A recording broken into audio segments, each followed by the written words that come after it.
Hello everybody and welcome back to my channel. My name is Rux. I'm a Western tropical astrologer and today we're going to be talking about May, the astrology of May, and of course your May horoscopes. There will be updates for each of the 12 zodiac signs.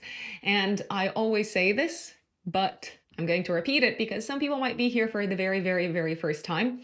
When it comes to the updates for each of the 12 zodiac signs, my recommendation is to listen to the update for your rising sign, for your ascendant. Why? Because these general horoscopes are built with the rising sign in mind. They are created with the rising sign in mind.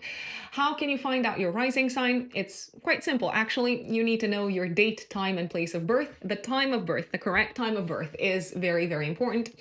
And once you have all of these details, you can go online and search on Google natal chart generator, astrological birth chart, and you can go on any of the websites for free and generate your natal chart by inputting your date, time, and place of birth. And that's going to show you what your ascendant is, what your rising sign is, and afterwards you can listen to the forecast for your rising sign. Now, these are obviously general forecasts that we're talking about today. If you are interested in a personal forecast, in a personalized forecast, I'm a full-time consulting astrologer. I work with clients on a day-to-day basis, one-to-one. I do personal astrological consultations, and you can purchase my services on my website, which is writteninthestars-astrology.com. That is writteninthestars-astrology.com. It's also my website in the pinned comment and in the description box. From the moment that you make the booking on my website, from the moment that you make the payment, to the moment when we actually connect via Zoom live video call, the waiting time is about a month to a month and a half. However, if you are in a rush, if you're in a hurry, if you're dealing with something straight away and you believe you can benefit from the astrological insights, which, if you ask me, are incredibly useful, there's also an emergency reading option, an emergency astrology plus tarot reading option. I'm also a tarot reader, so in the emergency reading, I combine astrology and tarot to help you get the insights, the information, that will contribute to you making better informed choices. So if you're booking an emergency reading option, then the waiting time is 3 days maximum. So we aim to meet a maximum of 72 hours after you have made the booking. But if you do not mind waiting, obviously you can go for the regular astrological consultation option. My specialty, I mean, I've studied so much astrology, so I really I don't necessarily feel like I should let's say call out specific areas that I'm a specialist in, but I am in my practice very focused on forecasting. So year ahead readings. We can look at the 12 months ahead. We can look at the big cycles that you're in. So the forecasting side of astrology is something that I spend a lot of time digging into with my clients. I use a combination of techniques from annual perfections, transits, the Firdaria, solar arc directions, secondary progressions, solar returns in my practice. So the forecasting side of things, as well as vocational astrology, I am a massive fan of helping people tap into their vocational potential with the use of astrology. And vocation and career is this is one of the topics that we talk about the most well, along with relationships, I do have to say this, in my practice. So vocational astrology is something that I'm also very focused on, as well as the astrology of relationships, of course, because I am a big believer in the fact that astrology can help us have more fulfilled relationships, understand our relationships patterns, work a lot better with them, understand our partners if we're already with someone, so understand where we are aligned, where we might have difficulties, understand the partner's values. So these are a few of my specialties. I also help my clients choose auspicious dates for important events in their life, such as launching a business. So I do electional astrology as well. But if you're in doubt and if you're thinking, Rux, do you do, I don't know, this? Do you do relocation astrology? The answer is also yes. So I do relocation astrology using astrocartography and relocation charts as well. So if you're in doubt, just send me a message or just even like comment in the on this video, and I can reply and say, yes, I do that, or I don't do that. So once again, written in the stars-astrology.com. Now, that's where you can find me. Now let's look at the astrology of May, important dates, important transits, and then of course, we are going to go into the updates for each of the 12 zodiac signs. So May is, if you ask me, overall a very good month. I am liking the sort of fiery, passionate, exciting, enthusiastic energy of Venus transiting Aries and Mars transiting Leo. So a lot of fire in the sky. Venus in Aries is all about enjoying competition, enjoying maybe like sports, games, and enjoying the more kind of like physical side of relationships. Let's say Mars in Leo. Mars in Leo is very dramatic about standing up and fighting for what is important to them. Again, we have Aries, a very kind of like fast kind of like sign, a very speedy sign, and Leo, a very kind of like commanding sign, kind of working hand in hand this month with Venus and Mars. And we actually have a very beautiful aspect, a trine between Venus and Mars on the 22nd of May, but we might also feel it the day before and the day after. 22nd of May is probably one of my favorite dates this month. It's a really romantic day. It's a day filled with enthusiasm. I mean, as I said, you can even use the few days before the 22nd of May and the day after to tap into this energy. It is a great time to go out on dates. It's a great time to be physically active with your romantic partner. It's a great time to have fun, to go to concerts, to maybe go to like sporting events. So one of my favorite days is the 22nd of May, but I repeat, also day before and day after. What else is going on in the sky? So on the 2nd of May, Venus conjuncts Neptune. I feel like we can be very idealistic about our romantic involvements around this day, but this is also a great time to maybe enjoy very Neptunian activities, such as meditating, such as maybe listening to music or writing music. It can be a day of putting people on a pedestal, so I would be a little bit cautious with that, and of maybe glossing over whatever is not aligned with our ideals, and that might come and bite us off the back a little bit later. So do be careful with that. 3rd of May, Moon opposes Pluto.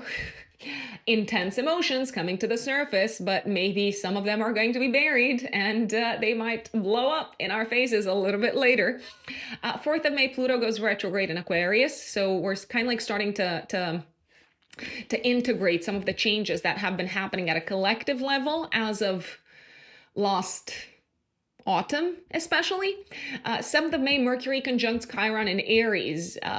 This can be a day of very honest conversations, especially about what hurts us, what frustrates us, what irritates us. We might be very open to sharing and speaking about our anger. 10th of May, Mercury goes into Taurus, so our speech becomes a lot more kind of practical and grounded and down to earth. And 12th of May, we have a full moon in Scorpio. The sun conjuncts Uranus, so a full moon full of surprises. Whenever I do see Uranus involved, however, I always give people a little bit of a heads up. Things might play out in an unexpected manner. Uranus is the planet of innovation, but also of revolution, of going against the mainstream. It's a very radical energy, so things might happen that we did not see coming, and especially with this full moon activating the financial axis at a collective level, so Scorpio, Taurus, there could be some very surprising developments happening at an economic level, and also when it comes to like stocks, investments, and things like that. What I do like is the harmonious aspect to Saturn, so I feel like there could be some big surprises that lead to further stabilization. Mars is going to trine Venus, so good news, enthusiasm, courage, excitement when it comes to the financial markets. Mercury is squaring Pluto, however, so I feel like some things are left unspoken around this time.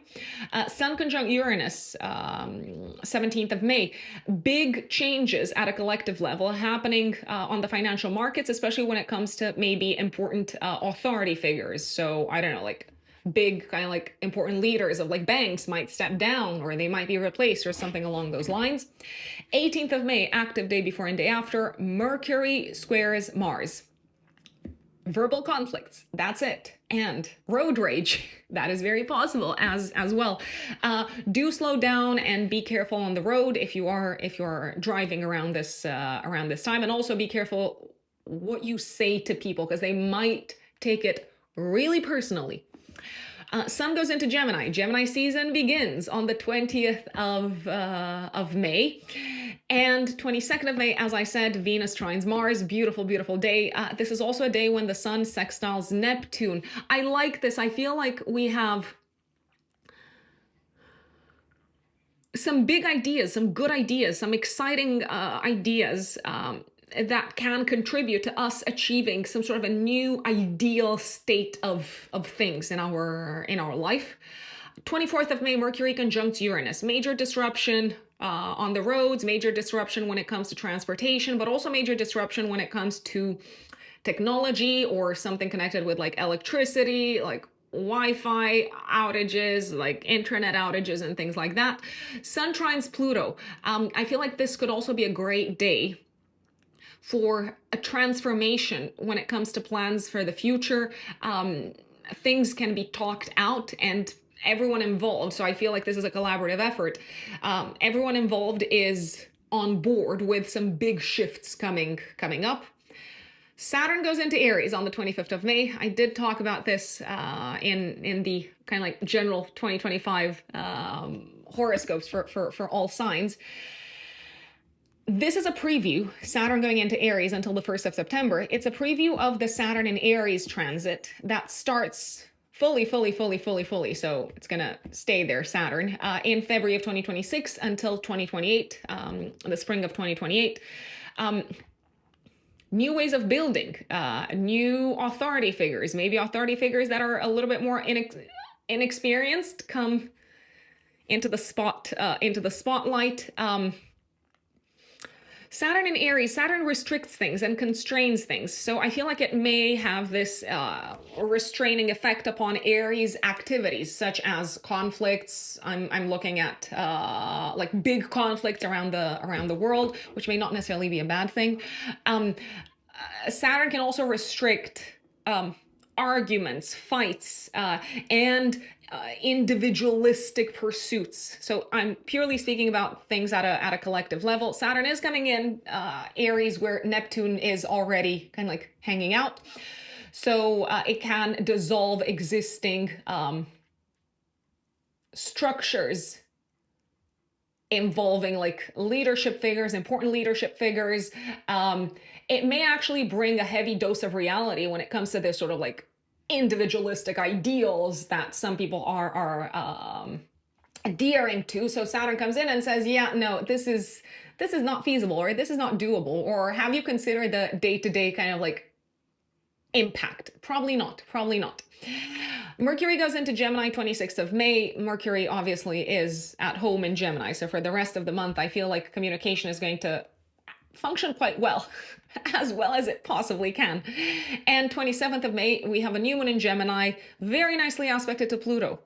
Big news, big conversations about the collective, about communities, about organizations, about groups of people, involving building in a new way, involving fresh starts. And I feel like a lot of people are on board and eager to make this new beginning happen. Big new beginnings when it comes to education, also when it comes to transportation, when it comes to maybe technological developments involving communication. So I like this. And Sun conjunct Mercury on the 30th of May. This is a Mercury Cazimi day. Beautiful day for anything involving communication, speeches, exams, maybe you're writing, making a presentation,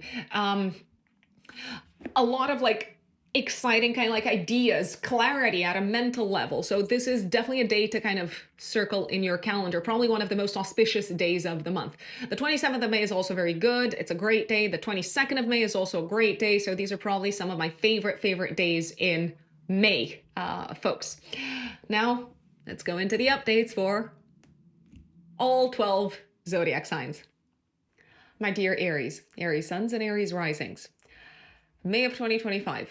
What is going on? What does May have in store for you, Aries? Well, first and foremost, I do have to start off with this. Venus is going to be on your side. Venus is going to have your back throughout the entire month of May. Actually, all the way until the beginning of June, Aries. Venus is a planet of joy. It is the planet of pleasure. It is a planet associated with beauty, with art, with romance. It is the planet of relationships. So it may feel like you are going to attract a lot of opportunities to experience pleasure, to experience romance, to experience whatever you desire, I want to say, Aries. Now, that can also be, for instance, competition that is pretty kind of like fun and enjoyable, or that can be a lot of physical activity, for example, or that can be potentially I want to say an opportunity to maybe take the initiative when it comes to romantic matters, or maybe when it comes to matters that are aligned with what brings you pleasure in general. So Aries, I feel like overall this might feel like a really good month. I'm just gonna put it out there.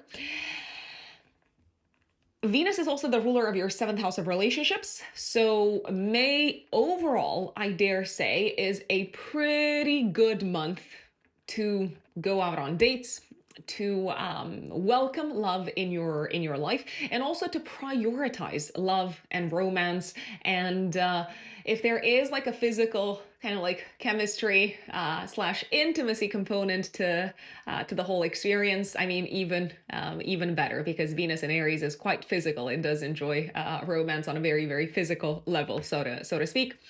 Venus is also the ruler of your 2nd house of income. What does that mean? It means that throughout most of the month, you might actually feel like you are really valued. You might feel like you attract opportunities to make money. You may actually have the opportunity to increase your income in some shape or form. The 2nd house that Venus rules in your chart is also the house of self-worth and self-esteem. So you might feel like your sense of self-worth and self-esteem is on the rise. You might receive a lot of positive external validation in this regards. So I am liking May for you, Aries, from that perspective. Now let's go through the most important dates of the month. 2nd of May, but you might also feel it the day before and the day after. Venus is going to conjunct Neptune in your 1st house. Now, this can be an incredibly creative day for you. So it's a great day to use your imagination. It's a great day to potentially get involved in artistic projects, to maybe collaborate with someone on an artistic project. Neptune is also the planet that dissolves all boundaries. So when it comes together with Venus, sometimes we may feel like the boundaries between us and others who we are drawn to, who we are attracted to romantically, no longer exist. So we may potentially lose ourselves within a romantic setup. Sometimes, however, Neptune can distort reality. So what does that mean? It means that we may fall head over heels for a fantasy or for something that is not 100% grounded in reality. So if you are going out on dates, if you are connecting with someone for the first time romantically, I do want to say, please use your judgment, use common sense, my lovely Aries, especially if this is a new relationship. If it's an existing relationship, then I feel like you could be a little bit safer, so you could enjoy this sort of like romantic bubble beginning of May. You may want to go on a on a romantic getaway of some sorts. And sometimes this energy can also be experienced as someone projecting their sort of like romantic ideals onto you, and you might feel like you are the object of their adoration slash devotion. I mean, again, it can be very flattering. I do want to put it out there. 3rd of May, however, we also have a moon in opposition to Pluto in the sky. So intense, buried feelings unfolding underneath the surface. So there could be more going on between you and someone else than meets the eye. And maybe there's a sense of something deeper unfolding. 4th of May, Pluto goes retrograde in Aquarius in your 11th house. So for the next few months, you are going to experience potentially a bit of a stagnation or a process of kind of like reflecting and reevaluating on some of the big changes that are happening for you when it comes to your long-term goals and plans for the future. 7th of May, Mercury conjuncts Chiron. This could be an opportunity. So on this day, it could be an opportunity to maybe talk and share with others a very personal experience that maybe is connected with an old wound, or maybe is connected with something that you've worked really hard to heal. You might also feel like you are sharing some of your experiences maybe on this day, and potentially not everyone relates to them. So you might feel a tiny little bit like the outsider. That's not necessarily a bad thing, but you might feel a bit singled out. 10th of May, Mercury goes into Taurus in your 2nd house of income. So your mind is going to be on the money and on how you can potentially further develop your skill set so that you can ensure your long-term financial security and stability. 12th of May, we have a full moon in Scorpio, active 3 days before, 3 days after. This full moon activates your financial axis. Let's see how this full moon is aspected, my dear Aries. Let's see. 12th of May, full moon, 22 degrees of Scorpio. Okay, this is interesting. So on the one hand, the full moon is actually very nicely aspected to Saturn. But the sun is in conjunction to Uranus, so we have a bit of a mixed bag. And Mars, which is the ruler of the full moon, is going to be in a harmonious aspect to Venus. So I like this. Okay, let me unpack the lunation for you. This full moon is probably going to bring some sort of a culminating point when it comes to your material situation, your financial situation, maybe taxes, debts, loans, maybe shared finances. So if you are in a business partnership, that can come up. If you are in a relationship, the topic of, I don't know, the family budget might come up. I feel like this full moon is going to bring some sort of a change, some sort of a breakthrough. You might decide to approach this sector differently. You might decide to potentially free yourselves, my dear Aries, of some sort of financial burdens that maybe were not just 100% yours. Maybe they had something to do with, I don't know, like a joint loan or like a joint kind of like credit card debt. Speaking of loans or credit cards, this can be a very good time to pay off some debt. But it's also a very good time to address maybe anything that you feel needs to shift when it comes to family expenses or joint expenses, or maybe when it comes to business collaborations and business partnerships, something might need to change in order for the collaboration to continue. So you may want to pay less, or you may want to pay more, or you may want to revisit, I don't know, like commission and things like that. I do feel like you are unburdening yourselves, Aries, of some sort of debt in some shape or form. And Mars, the ruler of the full moon, is in a harmonious aspect to Venus. Essentially, because you're unburdening yourselves financially, somehow it looks like you're going to have probably more disposable income to spend on your passions, your hobbies, and whatever brings you a sense of enjoyment. It could also feel like a crisis is coming to an end, and it leaves more room in your life for fun, for entertainment, for enjoyment, I'd say. Also on the same day, Mercury is squaring Pluto in your 11th house of plans for the future. I do believe, once again, you might need to revisit what the future looks like, what your goals for the future look like, whilst taking into account maybe some of the changes that you are keen to make when it comes to expenses, budget, and all of that jazz. 17th of May, Sun conjunct Uranus in your second house. Okay, so an aha moment around how your value system has changed quite dramatically, if you ask me, Aries. Also, all of a sudden, out of the blue, there could be an expense coming up, and it could be connected with fun, enjoyment, entertainment, children, things like that. 18th of May, Mercury squares Mars. I feel like you might have a bit of a heated conversation with a loved one, or with your children if you have kids, or potentially with your accountant. So again, a heated debate, a heated conversation over different values. So you have different values from this person who you're kind of like talking to. It may feel like you might need to like defend your values in front of this person, or maybe spend a little bit of like extra time explaining to them, hey, this is where I'm coming from. You have to like really understand my point of view. They might feel, however, really impatient to get whatever it is that they want to get out of you. So I don't know if they're going to be willing to listen. So as much as you might want to, for example, reason with them, it could feel like they're not necessarily energetically in the mood for it. It also feels like there could be a tiny little bit of a quarrel that you're experiencing with a loved one. You're being rigid, they're being rigid, everyone's being rigid, and everyone is very keen to defend their viewpoint. Now, again, I don't see this as leading to any sort of like rupture, but you may not feel like you're on the same page with this person after the 18th of May. It might take a while to get on the same page with this person.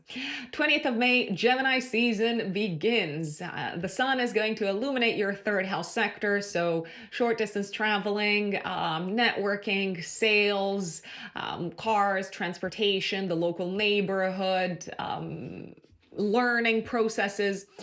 And on the 22nd of May, but you might also feel it the day before and the day after, Venus is going to trine Mars. I love this. This is a beautiful, beautiful, beautiful day, or like few days.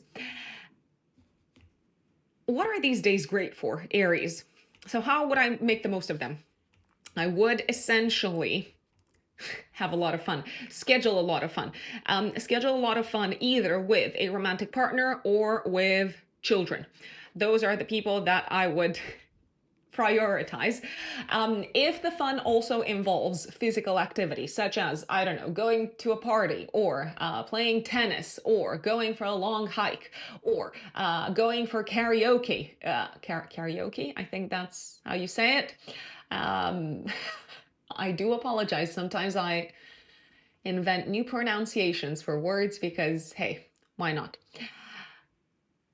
That would be a great way to utilize this energy. Also, fantastic day, 22nd of May, also day before and day after for a date. Fantastic day for creative activities. I feel like you're very, very inspired creatively, and you collaborate really, really well with people on a creative project.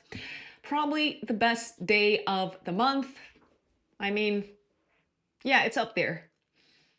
I'm thinking if there's like any other better day, but like this is a really, really, really good day. I will say it. 24th of May, Mercury conjuncts Uranus in your second house, and the sun trines Pluto. This is interesting. So there could be unexpected news coming up connected with your work, connected with your money, connected with your finances. Essentially, there could be maybe an unexpected source of income coming up, or an unexpected, I don't know, like maybe liberation of a financial nature coming up. So maybe you feel free, you feel relieved of a financial obligation. For example, you could also have a very brilliant, I repeat, an original, brilliant, unique idea that solves a problem in the workspace. Also, the sun trining Pluto is superb from a variety of standpoints, because you seem to feel very maybe inspired to make some big changes in your life based off of the interactions that you have maybe with a community, with friends, with a group of people. You seem to feel inspired to learn from them, to be the student once again, maybe to talk to them, to share your ideas. Really great intellectual collaboration is what I see coming up, but I also see your way of thinking about your future, about what makes you happy, experiencing a transformation as a result of interacting with, I repeat, a community, a group of people, some really inspiring individuals. 25th of May, Saturn goes into Aries. Now, this is probably one of the most important transits of the summer for you. I do want to mention this, however. If you have your ascendant or your sun or any personal planets around 0 to, let's see, 0 to 2 degrees of Aries, you are going to feel this transit the most. If you don't have your ascendant or the sun or the moon or Mercury or Venus or Mars around 0 to 2 degrees of Aries, you're probably not going to feel this transit just yet. Essentially, this transit is a preview for the years to come from mid-February of 2026 until the spring of 2028, when you're essentially being given a nudge to probably kick off a completely different career chapter, Aries, moving forward. I feel like you're stepping into a new role. You may need to open up to a different career trajectory. You may need to embrace a different career trajectory. You may need to employ a lot of courage and discipline and patience and organization on this new career path. It also feels like from the 25th of May until the 1st of September, because that's when Saturn is going to be in Aries, you might need to get really serious about what needs to be excluded, eliminated, and rejected from your life, because it is no longer aligned with the foundation that you're building for the next 3 decades of your life. I repeat, 3 decades approximately. 26th of May, Mercury goes into Gemini. Mercury loves being in Gemini. So for the rest of the month, your mind is going to be super active, like really kind of great ideas coming up, fabulous communication in general. And 27th of May, we have a new moon in Gemini in your 3rd house. I love this. And on the 30th of May, we have a Mercury Cazimi in your 3rd house. So essentially the last few days of the month, from the 26th of May until the 30th, until the end of May, Aries, are all centered on 3rd house topics. So the new moon on the 27th, active 3 days before, 3 days after, is probably going to bring some sort of a new beginning when it comes to studies, learning a new practical skill, maybe starting to write something, starting to work on something that requires logic, rational analysis, and also probably something that requires working with a community of people, a group of people, people who are like-minded somehow, who have maybe like similar goals, similar plans for the future, people who are going to change your life for the better, if you ask me. The new moon is in a harmonious aspect to Saturn and Neptune in your 1st house, which I absolutely love. So it feels like this new sort of like information that you're starting to absorb, this new thing that you're starting to learn, or this new thing that you're starting to talk about or write about or read about, is essentially helping you directly in terms of the new you that you are essentially starting to build, especially from a professional perspective, from this month onwards until 2028, essentially. And that is Aries. My dear, dear Taurus, Taurus suns, and Taurus risings. May of 2025. What is going on? What's cooking in May, Taurians? So Venus, your chart ruler, is going to be in Aries in your 12th house for the entirety of May. To me, this says one big thing. May is actually a great month to take some time off if you can. Now, you don't have to take the entire month off, because I realize that may not be possible. But if you can maybe save a few days for, I don't know, like a quick getaway. It doesn't have to be romantic, but it could be romantic if you wanted it to be romantic. I would highly encourage it. My favorite days for this would actually be sometime around the 22nd of May, Taurus, when Venus in your 12th house is trining Mars. So it could be a good idea maybe to get away from the world, the mundane requirements of day-to-day life, maybe with a family member or a significant other if you have a partner, or maybe just to kind of like get away and go somewhere in nature where you can kind of like go hiking or be kind of like physically active and do things that are fun physically for you. So it could be like an active getaway of some sorts. I feel like Venus in Aries is probably going to be really aligned with that energetically around the 22nd of May, also day before and day after. I feel like you are also somehow kind of like very energized, maybe very energized by the interaction with someone. I repeat, it could be a family member, it could be a romantic partner, and you're kind of like energized in a really pleasant way. So it feels really fun, it feels really engaging, it feels really entertaining. It's a great day to, I don't know, like a great few days to prioritize fun and games, Taurians. But I'm gonna go back to the beginning of the month in chronological order. By the way, one last thing with Venus transiting the 12th house this month, it may feel quite easy, quite pleasant, quite enjoyable to prioritize your mental health. And for the sake of your mental health, Taurus, you may actually want to prioritize something Aries in nature. Now, the first thing that comes to mind is clearly physical activity. But it doesn't just have to be that. So you could, I don't know, prioritize working out, and your mental health is probably going to thank you for that. At the same time, you could also prioritize, for the sake of your mental health, expressing in a healthy way your maybe anger or frustrations or your desires rather than holding them in. That's just a recommendation. You can use the energies however you see fit. Beginning of the month, 2nd of May, also active day before and day after, Venus conjuncts Neptune. You seem to be very inspired by an idea. It's maybe an idea of a spiritual nature. It could be also very, very good few days to relax, to experience some sort of a romantic bubble away from the world. Speaking of romantic, there is a possibility that you may see someone who, I don't know, maybe you're attracted to romantically through rosy colored glasses. So there is a possibility of maybe like disappointment romantically because you haven't really looked at this person in the correct manner. At the same time, things could also be confusing around the 2nd of May, day before and day after, at work. So someone could be doing some things behind the scenes and it could be messing up your flow, or it could be messing up your, I don't know, your way of like organizing and ordering things. And if you sense that something is a bit off, I would dig. That's just my recommendation. 3rd of May, Moon opposes Pluto. It does feel like you have some like really strong feelings towards someone. I want to say probably someone in the workspace. It could be a boss, it could be an authority figure, it could be also like a parent that you have some kind of like strong feelings towards, but they are not necessarily the happiest of feelings or the most harmonious of feelings, and you might feel like you need to like hold them back. 7th of May, Mercury conjuncts Chiron.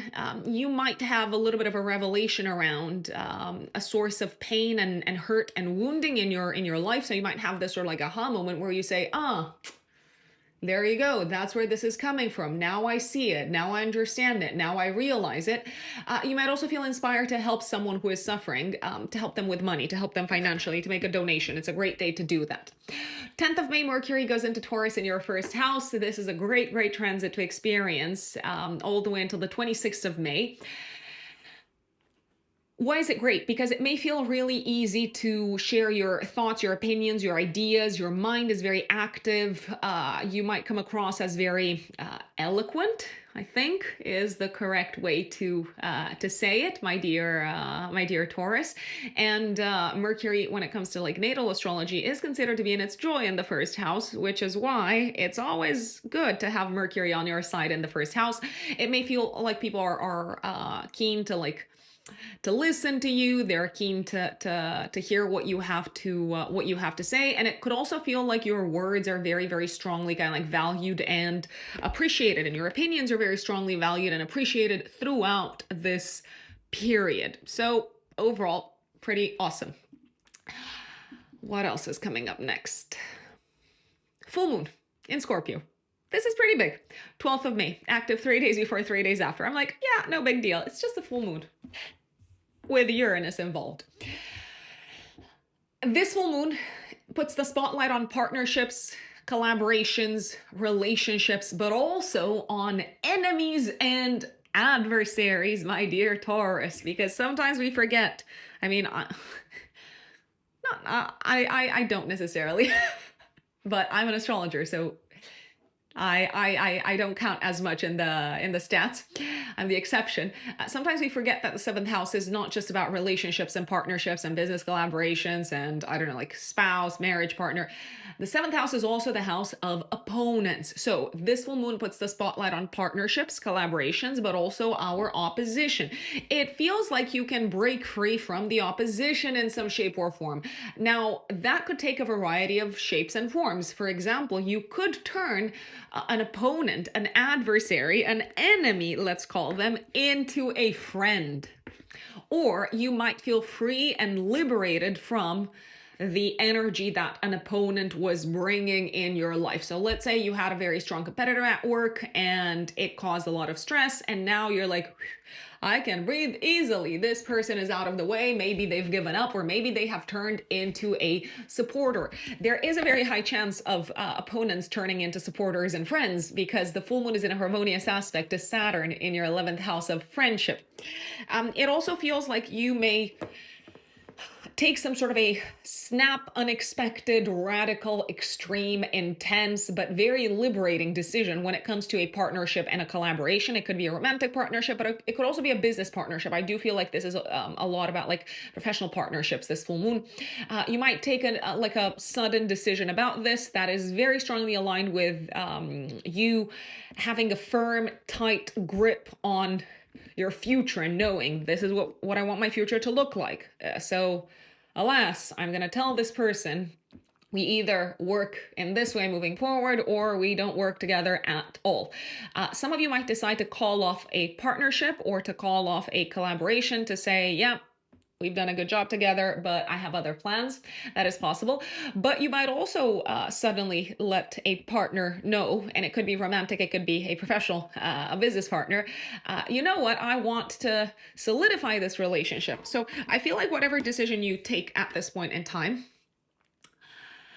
you're very at peace with it. It could have a very kind of like sudden element to it. You might come across as like shocking and unpredictable to some people, but you seem to be very kind of like firm and very decisive about what you want to do. So there's probably not going to be anyone kind of like coming in and changing your mind. And whatever decision you do make, it does seem to be contributing to you achieving your long-term goals. You could also decide very kind of like suddenly to start collaborating with someone, and maybe it's someone who other people didn't see you working well with, but you might surprise them all and actually do a great job together with this person. And this person seems to be capable of helping you accomplish your goals. Mars, the ruler of the full moon, is going to be in a nice aspect to Venus, so you know exactly what you want. You're ready to go for it. You are, I want to say, a tiny little bit in a rush, and most of the times you don't seem to be in a rush, but now things are happening at tremendous speed. Last but not least, there is a possibility that your partner, so if you're in a relationship, might experience some changes in their life, but you seem to be taking them, even though they could be a little bit unexpected, you seem to be taking them very well, and you're really excited and you're keen to like make a move and support them on their journey. So all good on that front. Mercury is squaring Pluto. I feel like you might be holding some cards close to your chest around this time. So you might not be revealing everything to the world. You're kind of like keeping some aces up your sleeve. Sun conjunct Uranus on the 17th of May. You seem to be very, very, very aware, my dear Taurians, of how much you have changed as an individual and of how different a person you are compared to maybe the person that you were a good few years ago. You might also have a sudden aha moment, a sudden revelation about yourselves, but also about the kinds of experiences that are going to make you happy in your home life and family life and living situation. 18th of May, speaking of living situation, Mercury squares Mars. You might have a little bit of a conflict, a little bit of an argument, a verbal disagreement with someone in the home, maybe someone that you live with, maybe a partner, maybe a parent. It feels like there's tension, there's friction. You seem to have some really rigid opinions. This person seems to have their kind of like really strong kind of like willpower and they don't want to give in. So I feel like there's probably going to be a little bit of like tension, a little bit of friction, essentially. Sun goes into Gemini, 20th of May. For the next month, your financial sector is going to be illuminated. And speaking of your financial sector, a really good time from a financial perspective is coming up, especially from the 26th of May, when Mercury, the ruler of your house of money and income, steps into Gemini. And it's going to stay there all the way until the 8th of, let me see, am I correct? Yes, the 8th of June. Actually, I am inclined to say that most of May, from the moment when Mercury goes into Taurus, so from the 10th of May all the way until the end of the month, can actually be a really, really good time financially. But speaking about money, so Mercury goes into Gemini 26th of May. If you want to ask for a raise, if you want to talk shop with people, if you want to reach out to people who could bring in more income your way, if you want to pitch your services, if you want to make presentations or persuade people to buy into what you're offering, from the 26th of May all the way until the 8th of June is probably the best time, because Mercury is on your side and it's in domicile and it's working really nicely. It's really strong. And so again, there's a lot of like Gemini action from the 20th of May onwards, and especially from the 26th onwards, things are really going your way. We also have on the 27th of May, a new moon in Gemini, active 3 days before, 3 days after, in a harmonious aspect of Pluto in your house of career. So when I said that you're in for more money or there's good news coming up, I feel like the new moon essentially validates that and emphasizes that possibility. The new moon is the inception moment. It's the seed moment. So it's a great time from the new moon onwards on the 27th of May to plant seeds to increase your income, to increase also your professional kind of like status, to increase your and to like improve your reputation. I feel like if you do invest in your career, if you do invest in your reputation, if for example you invest in your website, if you overhaul your LinkedIn, if you schedule interviews, if you reach out to your boss and kind of like pitch them why you should be receiving a raise, or if you pitch things to like new clients, if you are reaching out to potential new clients, this new moon is saying, yeah, whatever seeds you're planting around the 27th of May is probably going to have a really intense, potent, powerful, incredibly transformative for the better effect on your career path and on your financial situation.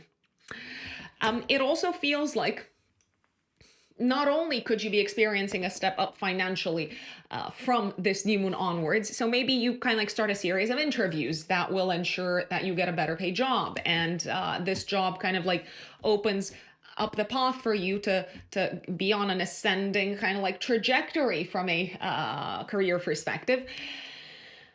I feel like this new moon is also superb for you beginning a new process of developing your skill set. So for example, if you wanted to study something for a long time, if you've been thinking, yeah, I want to change career paths and I want to go into tech, for example, what do I need to do? Do I need to take any classes? Do I need to take any courses? Do I need to study anything new, etc., etc., etc.? The new moon is saying, go, go, go. You have all the support that you need. The timing is perfect. There's also things going on behind the scenes. The new moon is in a harmonious aspect to Saturn and Neptune. So there's things going on behind the scenes that seem to give you the staying power, the inspiration and the discipline to develop these skills, to maybe like learn these new things over time. And even though maybe it's not 100% clear just yet how you're going to use these skills, trusting your gut, trusting maybe like a sense of like intuition and instinct when it comes to these being valuable moving forward, if you ask me, is probably the right call. But I don't know if you're asking me or not, so I am sharing anyway.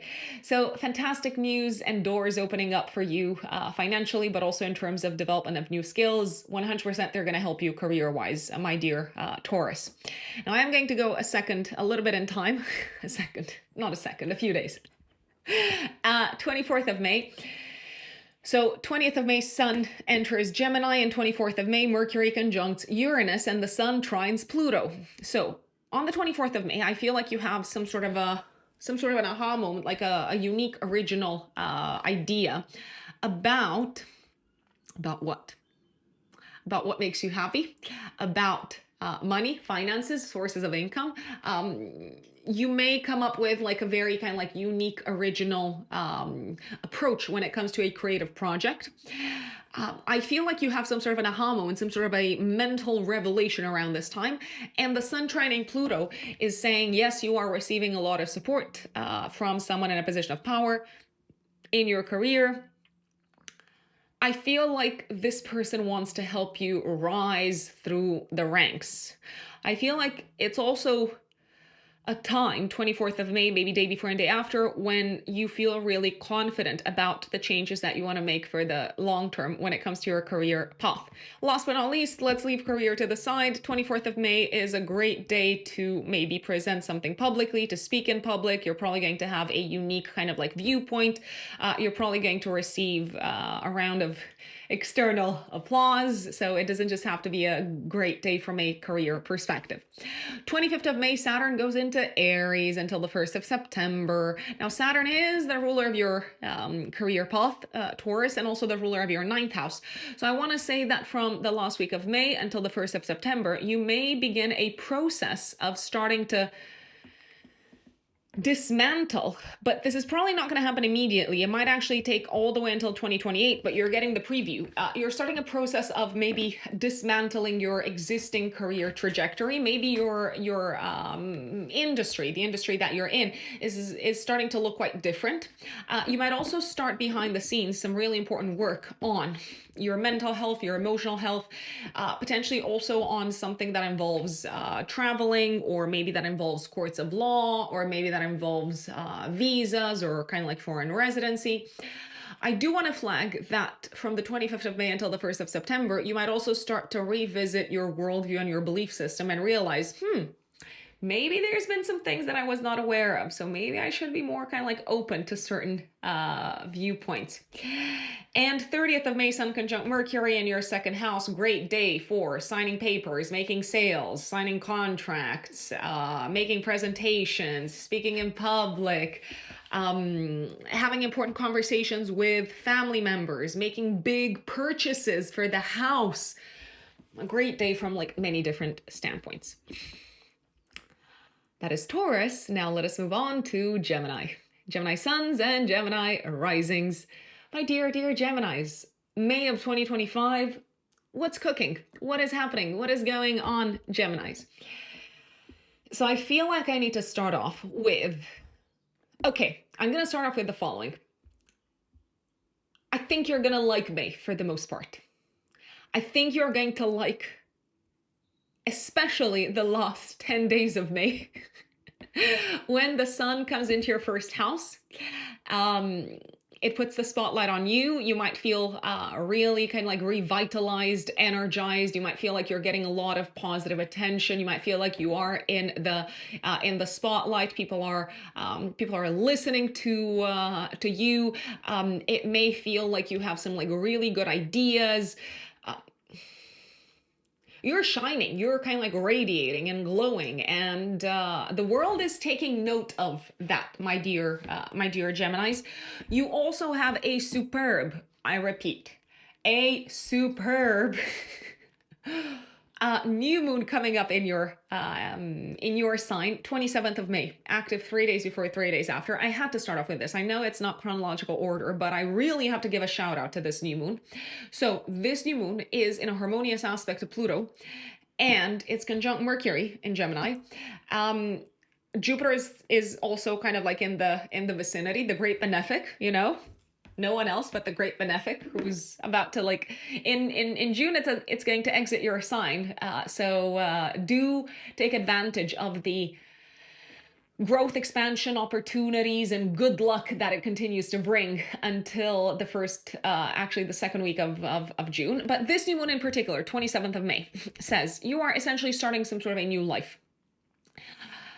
You are entering a new chapter on a personal level. This new chapter seems to be a very transformative one. You seem to be almost kind of like turning into a new person. You are feeling re-energized. You are feeling regenerated. You are feeling like a new individual. You might feel ready to completely transform your life in a way that you maybe haven't been willing or ready or open to do so up until this point. I feel like your entire mentality is changing. Your entire life philosophy is changing. Your worldview is changing. So you might literally feel like a new person because you see the world through a new lens altogether, through a new set of eyes. You might also feel like you're having some sort of a revelation about the meaning of life, which maybe it sounds super abstract, but we are meaning-seeking creatures. So if there's no meaning to what we do, then there's no point. So I feel like you are finding a new sense of meaning. You are connecting with a completely new worldview, a completely new life philosophy. That seems to change your view of yourself, your perspective upon life, and it seems to give you a tremendous, I repeat, a tremendous amount of confidence and energy. You might also start a new life on a personal level in some shape or form that is connected with foreign lands and foreign countries. So you might start somehow maybe collaborating with people who are based abroad, collaborating with potentially like an entity or a community or a group of people that is based in a different country. So there may be this feeling of a new life kicking off that involves a lot of traveling, or that involves building new relationships, new friendships. And when I say relationships, I am referring mostly to kind of like professional relationships or relationships with a community or an organization. It does feel like a beautiful new collaboration is on the horizons, and maybe you've already started working on it, but now it's starting to take very, very kind of like concrete shape. Maybe you're talking about the legal implications.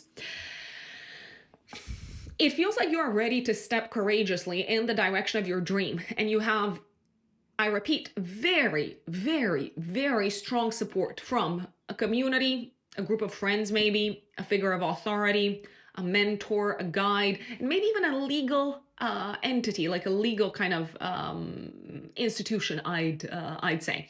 Last but not least, this new moon can also bring a fresh start when it comes to your relationship with yourself, with your physical body. I feel like this could be going through a major shift. I feel like you have the discipline and also the belief in yourself to make some really long-lasting and long-term changes for the better. So a superb new moon. Now I realize I went straight to the end of the month, so I'm going to take a bit of a step back. Venus, planet of pleasure, enjoyment, beauty, art, design, relationships. Venus for you rules also your 5th house of fun and enjoyment, but also your 12th house. Venus is going to be transiting the entire month, your 11th house. So connections with friends, like-minded individuals, communities, organizations are probably going to go really, really well. It may feel like socializing is fun, collaborating with people is fun, spending time with friends is really, really good.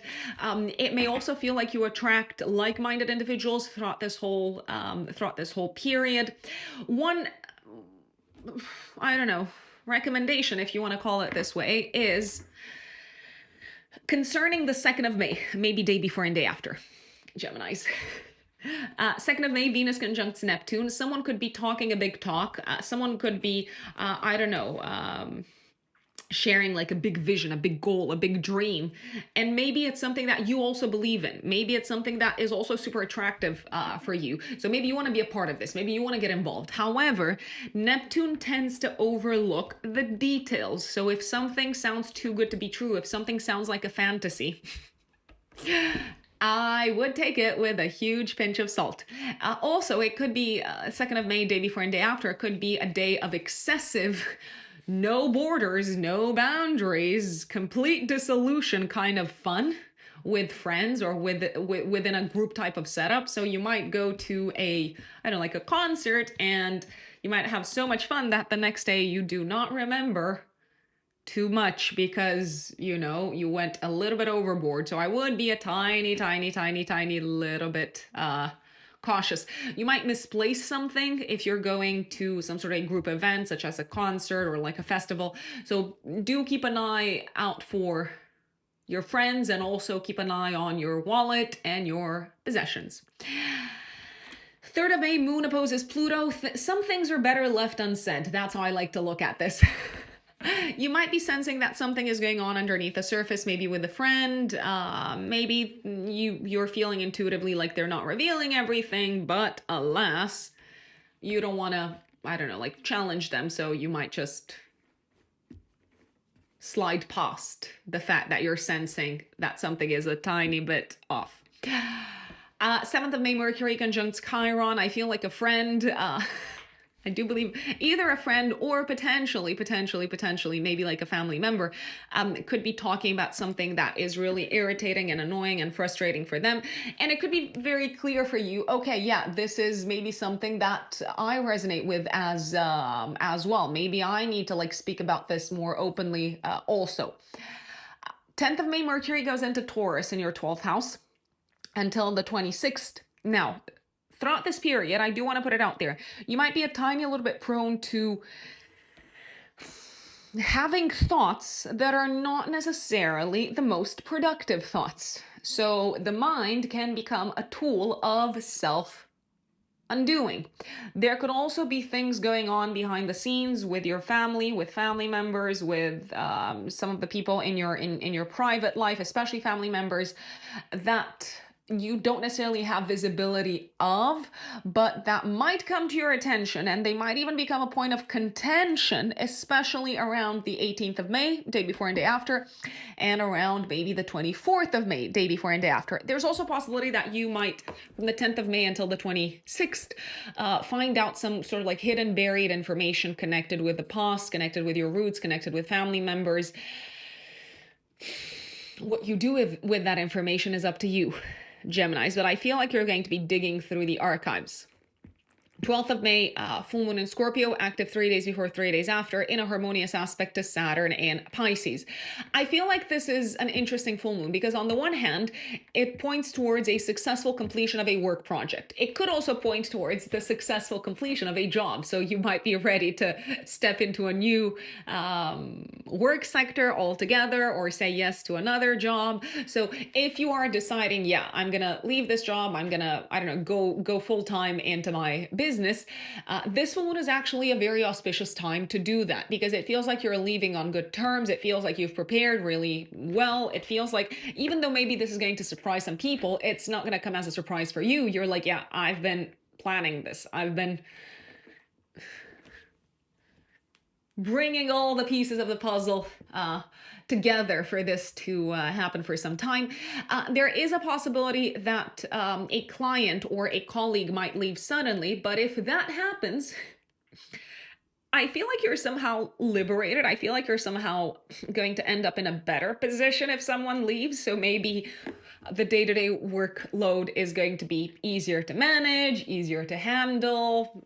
You might be really happy to see this person go. You're like, sayonara. You might also be really happy, let's say, if a colleague leaves, maybe because you're going to like another kind of like company, or they're saying yes to another job. That is very good for their career, I dare say, Geminis. So I can't say that I hate it. I like it. And if you are resigning from your job, which you might, I almost feel like you are in the mood for like celebration, which, like I said, it could be something that you've been planning for some time. Mars, the ruler of the full moon, is trining Venus. I feel like the time of this full moon can also bring some sort of a celebratory moment, like a party maybe, or like drinks, maybe with colleagues, with work colleagues. It feels like you're celebrating something that came together very successfully in the workplace. You might also be celebrating the fact that you are free of some sort of a burden from a health perspective. So that is, I believe, good enough reason to celebrate. Saying that, it feels like you're also keeping some secrets to yourself. So you're not talking about anything that could prove to be a little bit like charged, I don't know, material with the people that you're celebrating with. I feel like you're keeping some things to yourselves, Geminis. 17th of May, Sun conjuncts Uranus. I feel like you're having a little bit of an aha moment behind the scenes around the ways in which you have been sabotaging yourselves, Geminis. And also you might discover some sort of like hidden information. I wanted to say, I always love when that happens, but I don't know if love is the right word. As an individual, I am someone who, this is not about me, but I feel like I'm biased to welcome surprises in. I don't know if that makes sense. Like part of me is like, yeah, life is meant to be exciting. Surprise, surprise, surprise, surprise, surprise, surprise. But I also realize how that can be very stressful. So yeah, there is, however, a possibility that something could change very suddenly, very unexpectedly, very drastically around maybe like train schedules, or if you need to commute on a day-to-day basis, there could be something, I don't know, like an incident, an accident on the motorway. So I would make kind of like alternative plans. 18th of May, Mercury squares Mars. To me, this feels like a day when you might need to defend yourself somehow. I feel like you could be wrongly, I don't want to say accused of something, because accused sounds like such a harsh word. It sounds like you've done something wrong and you're being taken to court. But it may be that you have to like speak a little bit more forcefully and stand your ground and really like share your viewpoint, because someone is being very forceful about their viewpoint. So you might need to push back in a similar manner. Saying that, 18th of May, potentially also day before and day after, can be a day of incidents on the road, and also of potential road rage, and of potentially something going a little bit off with your car or with your train or with your bike. 20th of May, as I've said, Sun goes into Gemini. 22nd of May, active day before and day after. One of my favorite days of the month, Venus trines Mars. Great days, I am going to say this, for fun with friends. Yes, fun with romantic partners. Going out, socializing, pitching things to people, attending like, I don't know, like entertainment events, going out for like a play, to see a play, going to the theater, going to like run a marathon, playing some sort of a sport, or like a game with friends. So like really enjoyable, really exciting, really kind of like entertaining, like fiery energy involving you and groups of people and friends, and maybe also your loved one. So a romantic partner. If you are not seeing anyone romantically, this is a fabulous day to go out, and you can potentially meet someone that you hit it off with straight away. Leo placements generally love dancing for whatever reason. They love dancing. I also have a Jupiter in Leo. I have zero clues about how to actually dance, but I love dancing. So you're not mutually exclusive. So I feel like it's a great time to go out dancing and to hit it off with someone on the dance floor. But you get the drill, okay? 24th of May, Mercury conjunct Uranus. Some aha moments around what needs to change in your life. What needs to be released, what needs to be let go of. You might also suddenly decide to clean out the whole house and to do a big purge. And also on the 24th of May, Sun trines Pluto. You're very inspired by someone. You're very inspired by maybe the changes that they've made in their life, by the way that they see life. I feel like you're inspired by someone that you see as a guide or a mentor of some sorts. 25th of May, Saturn goes into Aries until the 1st of September. Now, you're not really going to feel this unless you have placements in Aries. So like personal planets, for example, Mercury, Moon, Venus, etc. in Aries, between like 0 to 2 degrees of Aries. But so you're not going to feel this transit immediately, but let me just tell you real quick what this means, or what this is giving you a preview of.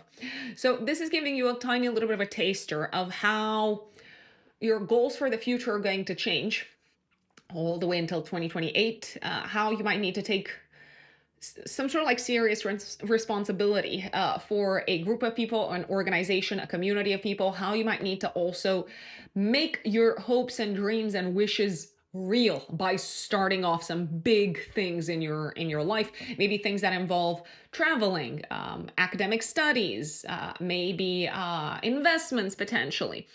I also feel like you're going to be taking a lot more seriously the friendship sector. So you might start to do a little bit of a cleanup and say, yeah, this person is aligned with my views and my beliefs. This person is not. So I'm going to decide to spend more time with some people and less time with other people. As I said, 26th of May, Mercury goes into Gemini. I don't know if I said it. I'm just going to say it. If I didn't, I'm just going to say it. 26th of May, Mercury goes into Gemini, and it's going to stay there until the second week of June. So this makes you extra eloquent. I want to say, Geminis, you already have a way with words, but Mercury on your side is bringing you ideas, is helping you find the right words at the right time, is making you like incredibly persuasive when it comes to selling an idea. So I think you're really going to enjoy this. And I feel like your mind is kind of like brimming with like curiosity and appetite for like mental stimulation. New Moon in Gemini, we did talk about this. And 30th of May, Sun conjunct Mercury in Gemini. A fantastic day to talk to the world about your vision, about your ideas, to share your vision, to share your creative ideas if you are active in a creative space, to maybe sign any sort of like contract that involves buying or selling something, to agree to anything big, major, I want to say, when it comes to home and family and living situation. So if you want to sell a property, if you want to buy a property, if you want to move, this is a fabulous, fabulous, fabulous day to take advantage of, because you may actually find the right property. You might find the right buyer. You might find the right area, let's say.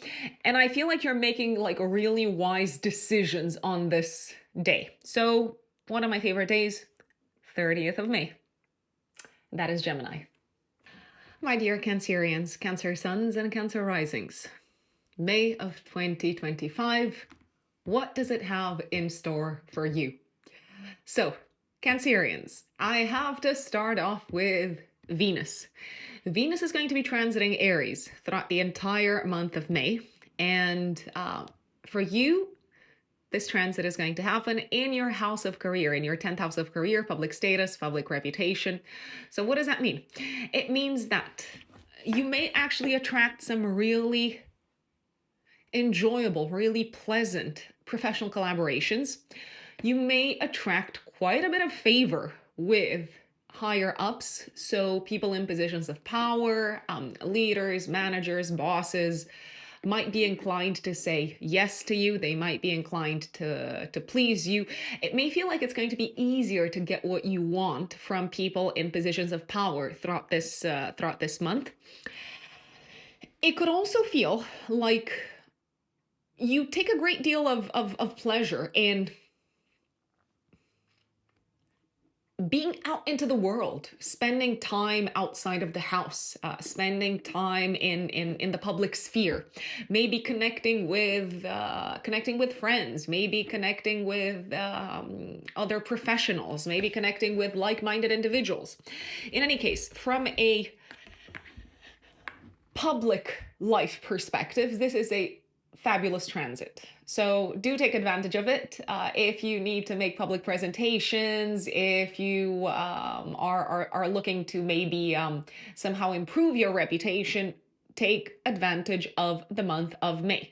For example, it could be a great month to upgrade your, I don't know, like your LinkedIn profile, maybe to take new headshots, let's say.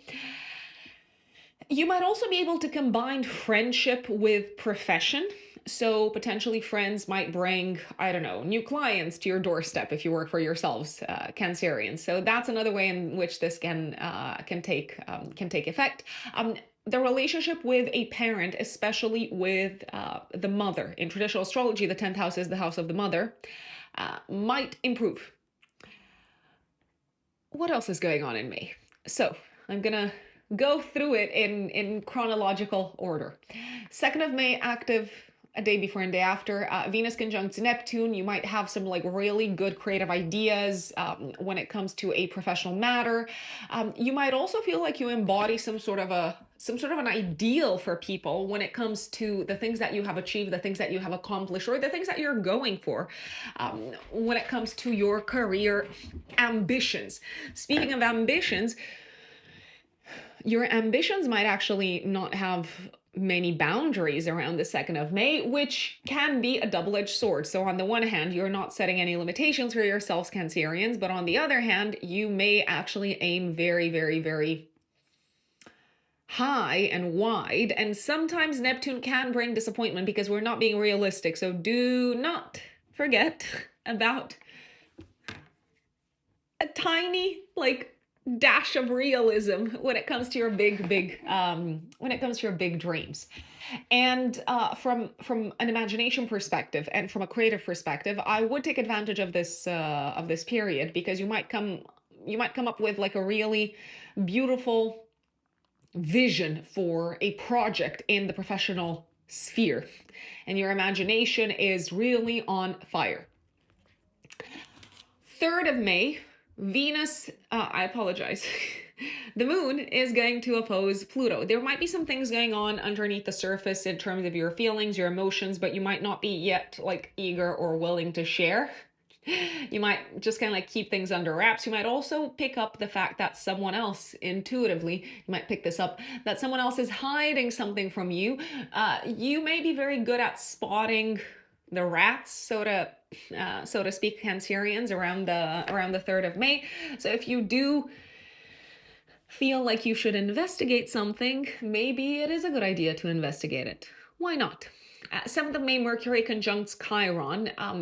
This could actually be a really good day to speak in public about maybe your sort of like maverick journey throughout life, your maverick journey throughout your professional life in particular. I feel like you could also be really outspoken about the things that you disagree with in a professional setup and in a public setup in general, even if you realize that being this outspoken is probably not going to be everyone's cup of tea, but you are not holding back. And I think sometimes that's a beautiful thing. Sometimes. 10th of May all the way until the 26th, Mercury transits Taurus in your 11th house. So your mind might be very focused on goals, plans for the future, but also opportunities to go out into the world, to socialize, to connect with friends, to connect with like-minded individuals. You might think about the people that you need to reach out to that can help you achieve your goals. So there is a lot of action on this front. 12th of May, full moon in Scorpio, active 3 days before, 3 days after. The full moon is in a harmonious aspect to Saturn. Okay, so this full moon is probably going to be very enjoyable. I feel like you're celebrating something, you're having fun, you're attending a party, you're attending maybe like a social event.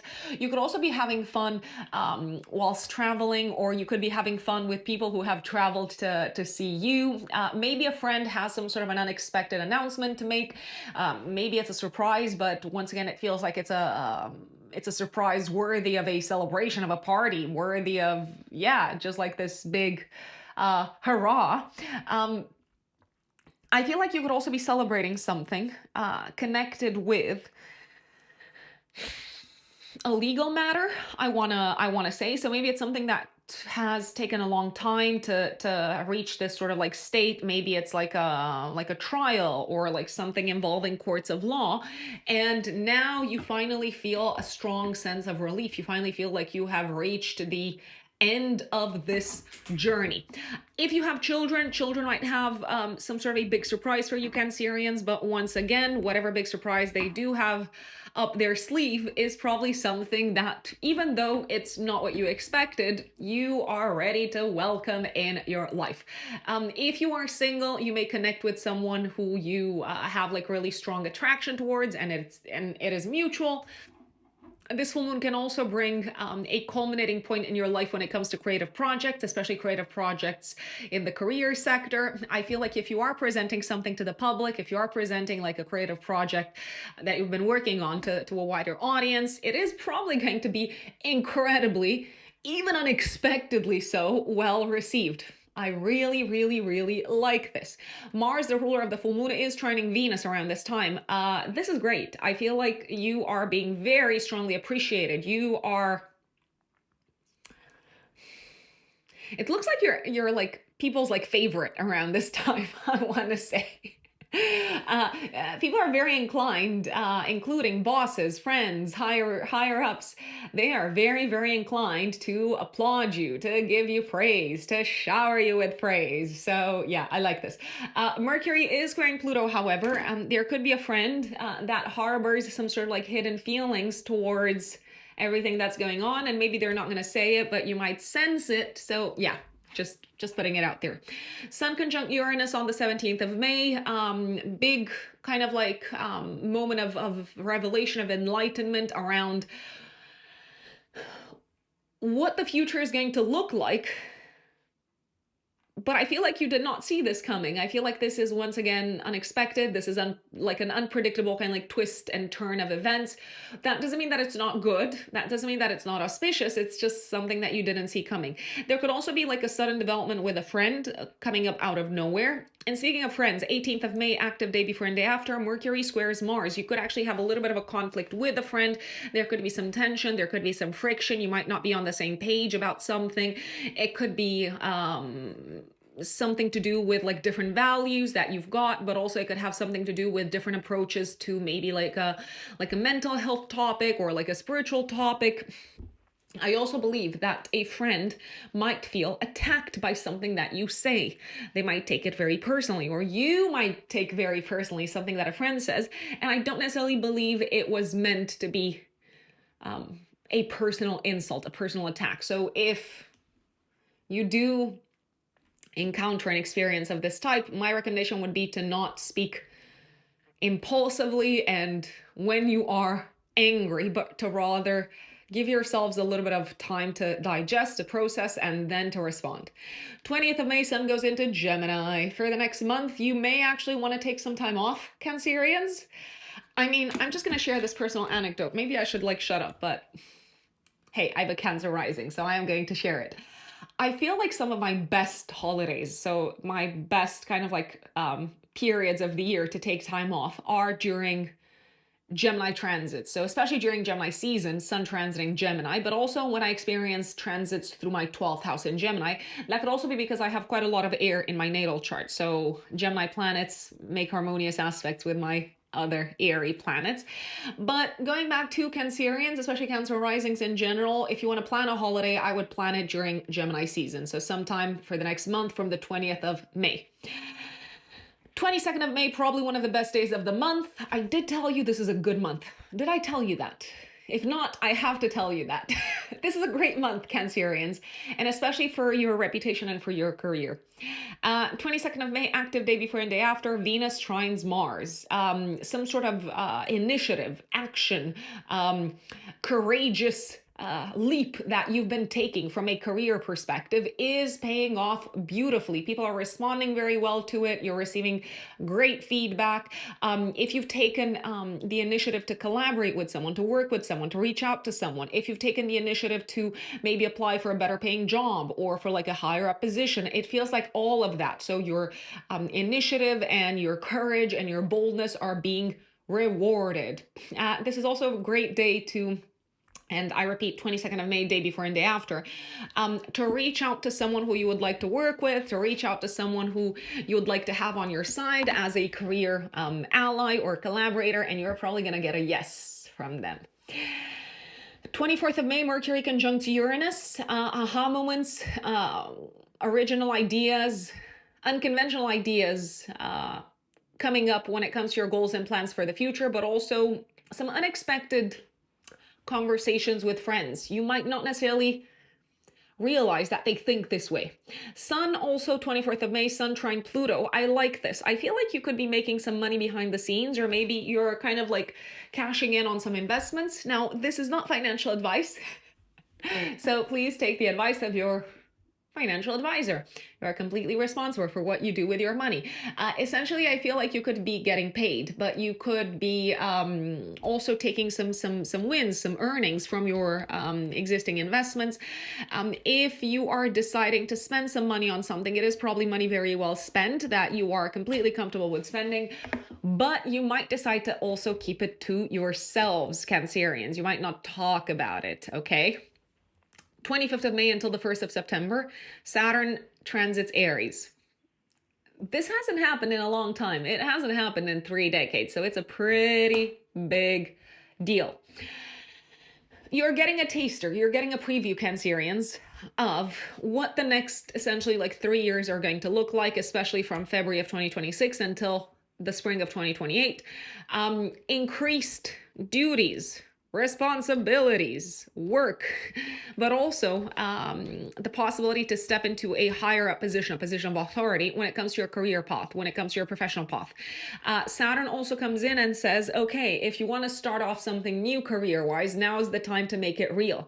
Saturn also likes to exclude and to reject and to restructure. So over the next few years, with a special focus on the period from February of 2026 until the spring of 2028, Saturn might come in and say, you don't need this career-wise. We're going to test you here career-wise.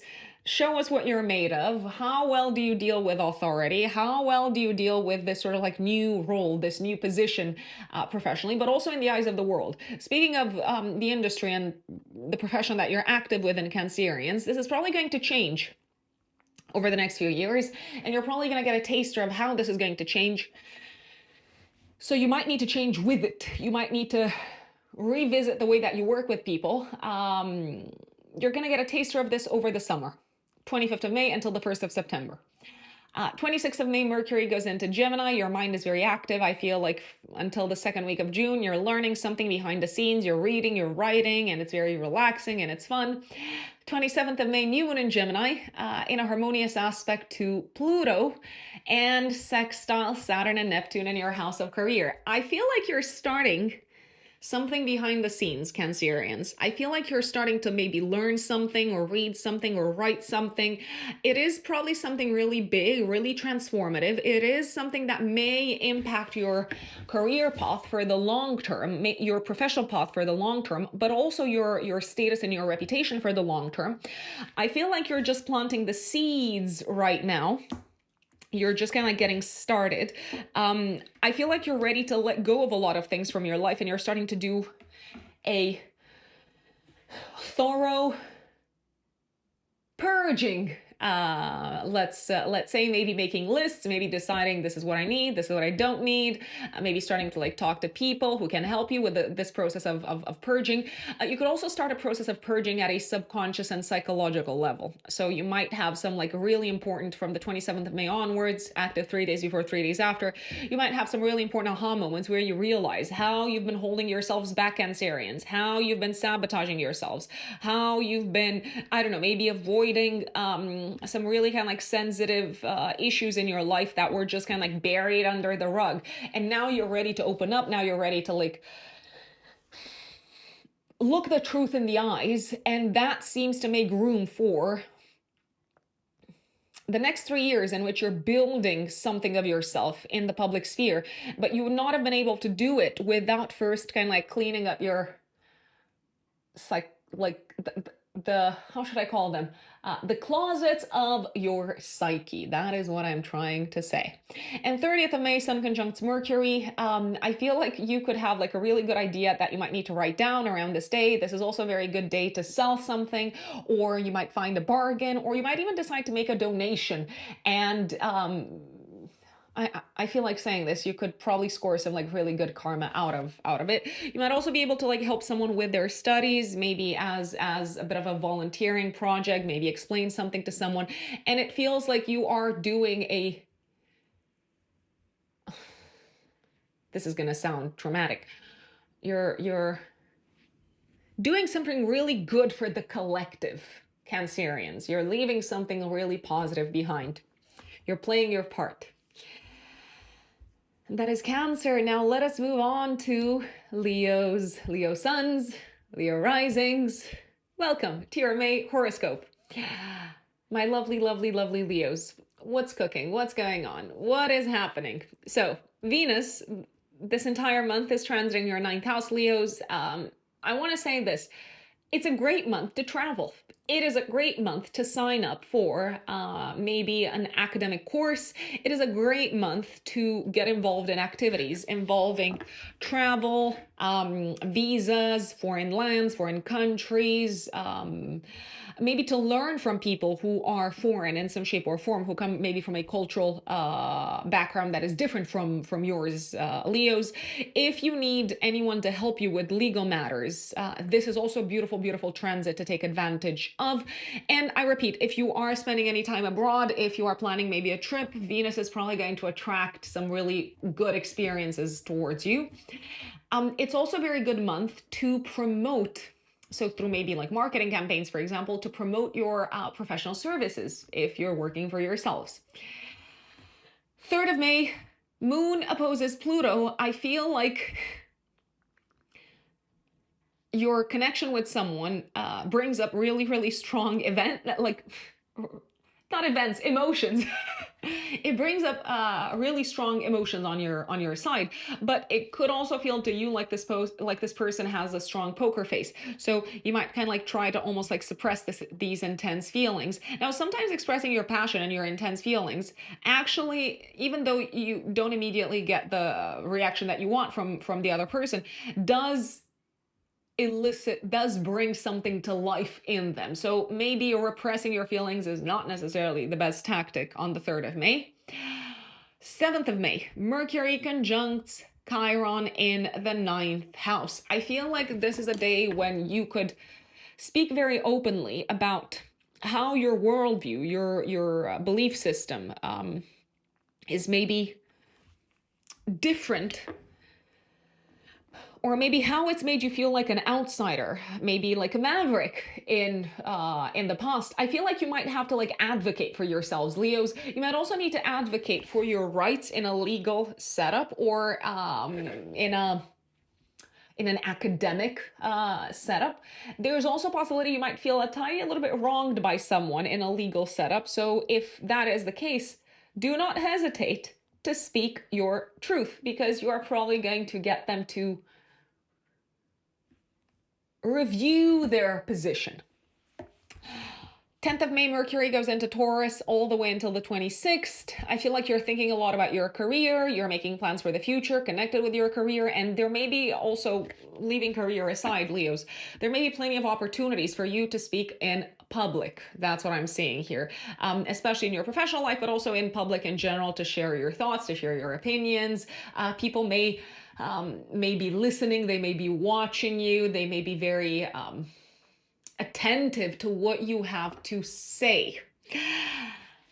12th of May, active 3 days before, 3 days after, we have a full moon in Scorpio, some sort of a culminating point in your home life, in your family life, in your private life. That also seems to be impacting your professional life and your public sector.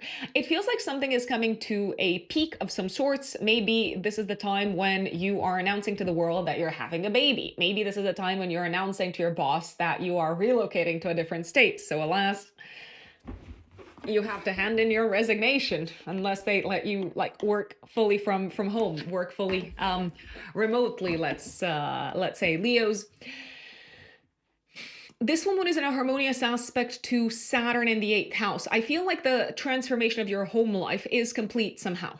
Maybe a crisis connected with home life, family life, maybe a crisis in the life of a parent is finally calming down, is finally settling. It's like, okay, we've worked through this. It's been really hard emotionally. It's been really tough emotionally, but now we are finally free. We're finally liberated. There's also a possibility that a parent might let you know that they are changing their life very kind of like dramatically, but it's not necessarily I say not necessarily. I don't believe it's a bad thing. I don't believe anything negative is happening. I feel like maybe they've decided, yeah, I'm going to quit this job and take another job and work from the countryside or something along those lines, or like take early retirement, for example. Mars, the ruler of the full moon, is trining Venus. I feel like you're really excited about the future. I feel like you believe in the changes that are happening with all your might, with all your heart, you believe very, very strongly about the changes that are happening in your home life. So if you're moving, or if you're welcoming a new family member, or if you're just kind of like accepting that things are no longer going to look the same, you do seem to be really happy with the changes. Mercury, however, is going to square Pluto. I feel like some friends or some bosses, or maybe your mom, may have some thoughts about the changes that you're making that they're not fully revealing. So I feel like they could be withholding some information, if you ask me. So you might need to do a little bit of like extra digging to see what is it that they're not saying, or are they saying something that feels like a little bit of a dig at you. Also, if you are looking to like buy a place, buy a house, or sell a house, I love this full moon. It is superbly aspected. Also, because Saturn is in a nice aspect from the 8th house of other people's money to the full moon in the 4th house of real estate. So this can be very auspicious, both when it comes to securing a mortgage, for example, but also when it comes to securing, let's say, like a buyer for your property. 17th of May, Sun conjunct Uranus in your house of career. I feel like your boss, if you are working for someone, might have like a surprise announcement. Maybe they announce all of a sudden that the company is being sold to another company, or that they are suddenly departing. But you might also have a surprise announcement yourselves, Leos, to make to the world. In public, you might say, yeah, I'm changing my life altogether. I've got big news. I'm going in a completely different direction. You didn't see this coming. I feel like you are shocking everyone, and part of you may actually like it. 18th of May, active day before and day after, Mercury squares Mars. I see some sort of like contradictory kind of like interaction. You may be having a disagreement with someone in a position of power, or with a friend, or with your mom, or with an important client. It could be a disagreement over a financial matter, over a matter connected with the future, over different kind of like values. I feel like you are annoyed with the fact that they have some really rigid opinions, and also their way of thinking is somehow kind of like slowing you down, or seems to be some sort of an impediment for you for the time being. I don't believe, however, you being angry is going to make them change their mind. I'm just going to say it. You might be able to change their mind, or to get them to see things a little bit more along your way of seeing things around the 22nd of May, when Venus, which is the ruler of your 3rd house of communication, but also the ruler of your house of career, is going to be in a trine to Mars in your 1st house. So a little bit of patience, right? Generally, with Taurus placements, we need a lot of patience. With Taurus energy, we need a lot of patience, because Taurus energetically, so that doesn't mean that if you're a Taurus, you're like that, but energetically, from an archetypal perspective, Taurus moves slow. I repeat, slow or not at all. And you have Mars in your corner, my dear Leos, and you are in a rush this month. I kid you not. The Sun enters Gemini in your 11th house from the 20th of May for the next month. You are going to love this transit. Now, May is a beautiful month. For the most part, it's a really awesome month. And this transit is one of the transits that I'm the most excited about. You are so enthusiastic, so confident, so excited about your future, about your plans, about your hopes and dreams, about your friends, about getting together with your friends, about celebrating things with your friends, about being social. I love it. I absolutely love it. Leos, 22nd of May, Venus trines Mars, also active day before and day after, as I've mentioned previously. Probably one of the best days of the month. Great for what? I'm just going to give you a few ideas, but this is not an exhaustive list, Leos. I'm like so enthusiastic. You can tell that I'm talking about like a fire trine. So a great time for traveling for romantic, I was about to say affairs, but romantic matters in general. A great time to travel with a romantic partner, a great time to travel maybe for like a creative project, or with maybe kind of like an entertainment goal in mind. It is a very entertaining energy in general. A great time to travel also maybe in order to participate to like a game of some sorts, or to watch like a sports competition or something like that. A great time to go to the theater, to be physically active, to engage in, I was about to say, romantic activity that has a physical component to it. How do you like my riddles, Leo? Am I being subtle enough? I know, super cringe. I am super cringe sometimes, but I'm owning it. I'm owning it. I think that is the most important thing. You have to own your cringe.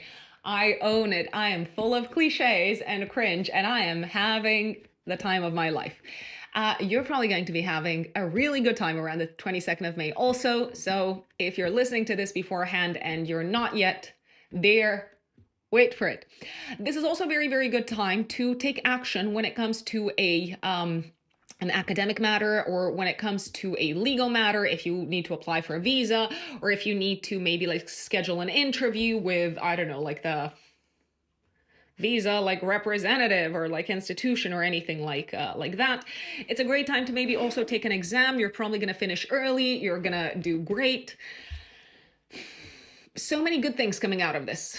24th of May, Mercury conjunct Uranus. You seem to have some very unique, original, unconventional ideas when it comes to your professional life, but also when you speak in public, you might surprise people with the things that you say, not just in the professional sphere, but also in general. Sun trines Pluto, really good collaboration on this day with a very kind of like powerful, intense, visionary partner. It could be a business partner. It could be someone who can help you achieve your goals. Maybe someone who has like tremendous like foresight. 25th of May until the 1st of September, Saturn goes into Aries. For those of you who have a partner, who are in a relationship, this transit can actually be some sort of a preview when it comes to the next 3 years for your partner. So your partner might start off like an important journey. Maybe it's a journey that involves studying, that involves a new academic path, or maybe they're starting off on a new career path, or maybe they're starting off on a new health journey. So this is just the beginning. This could also be the beginning for you, Leos, of starting to put effort, very kind of like concentrated effort into an academic project, maybe into your education. Some of you could decide, you know what, I'm going to finish my master's, or I'm going to sign up for my PhD. It could also be the beginning of you starting to collaborate with people who are based abroad. And you might need to learn in a very kind of like practical sense, maybe all the legal kind of like implications of what it means to work with these people. I'd say 26th of May, Mercury goes into Gemini. Really constructive conversations until the second week of June with friends, but also with collaborators, with maybe organizations. Really constructive conversations around money. 27th of May, new moon in Gemini. Fresh start when it comes to your involvement with an organization of some sorts, but also this could be the beginning of a new friendship, also the beginning of a new, very fruitful partnership with a community of people. This could also be a fresh start when it comes to your audiences, if you have an audience in any shape or form. So if you own your own business, let's say, you might branch out and decide to cater to a new audience. And this new moon says, fabulous, fabulous. The coast is clear. Go for it. It's a very nicely aspected new moon. And I feel like this could also be the time when you are setting new goals and intentions for the future with an important person in your life, be it a business partner or a life partner. And you are also ready to maybe take, or to start taking some sort of long-term action in the direction of making this a very successful endeavor, even if this requires you to like maybe change a little bit your ways, or like learn some new things, or maybe like travel more. 30th of May, Sun conjunct Mercury, a fabulous day for social activities, social events, going out with friends, making a big presentation to an audience, agreeing on what the future looks like with maybe an organization or a community that you're a part of. This is a great day to make a big announcement to a community that you're active within, that you are a part of. Also, fantastic day when it comes to signing anything that impacts your financial situation. Mercury rules your house of income. So I love this Mercury Kazemi.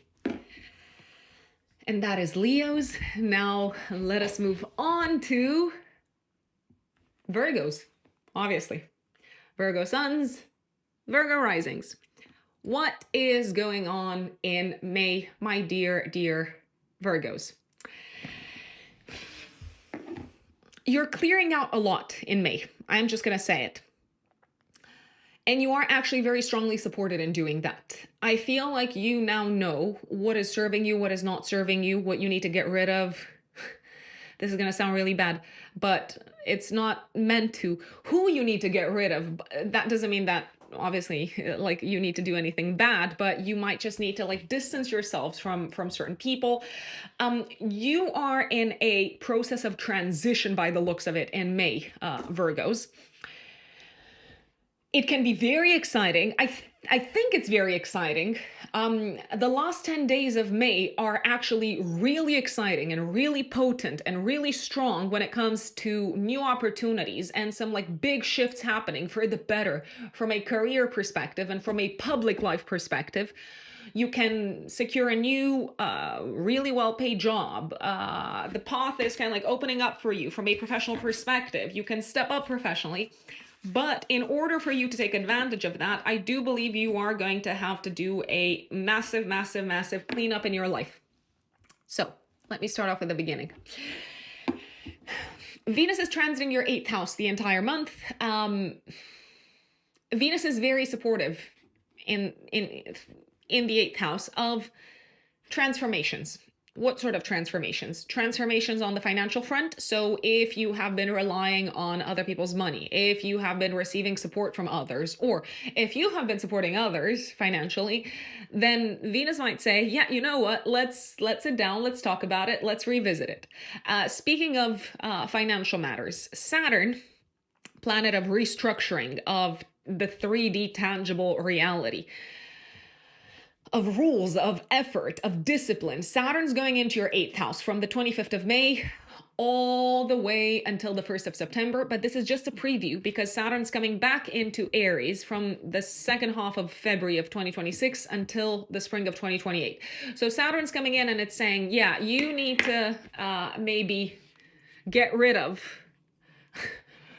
some of the kind of like financial involvement / entanglements that you have with other people.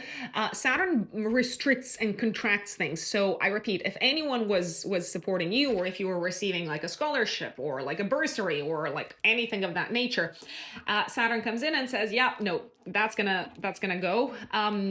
Saturn also comes in and it says, you need to get rid of debts, right? Debts, credit cards. So with Saturn transiting the 8th house, initially from the 25th of May until the 1st of September, but then once again, February of next year until 2028, I feel like you're going to work really hard on clearing out debt, paying off, I don't know, like credit cards, student loans, mortgages, and things like that. Speaking of mortgages, you might actually take on a new financial burden throughout this period. It could be a long-term financial burden, and the burden might be felt especially from like May, last week of May until the spring of 2028.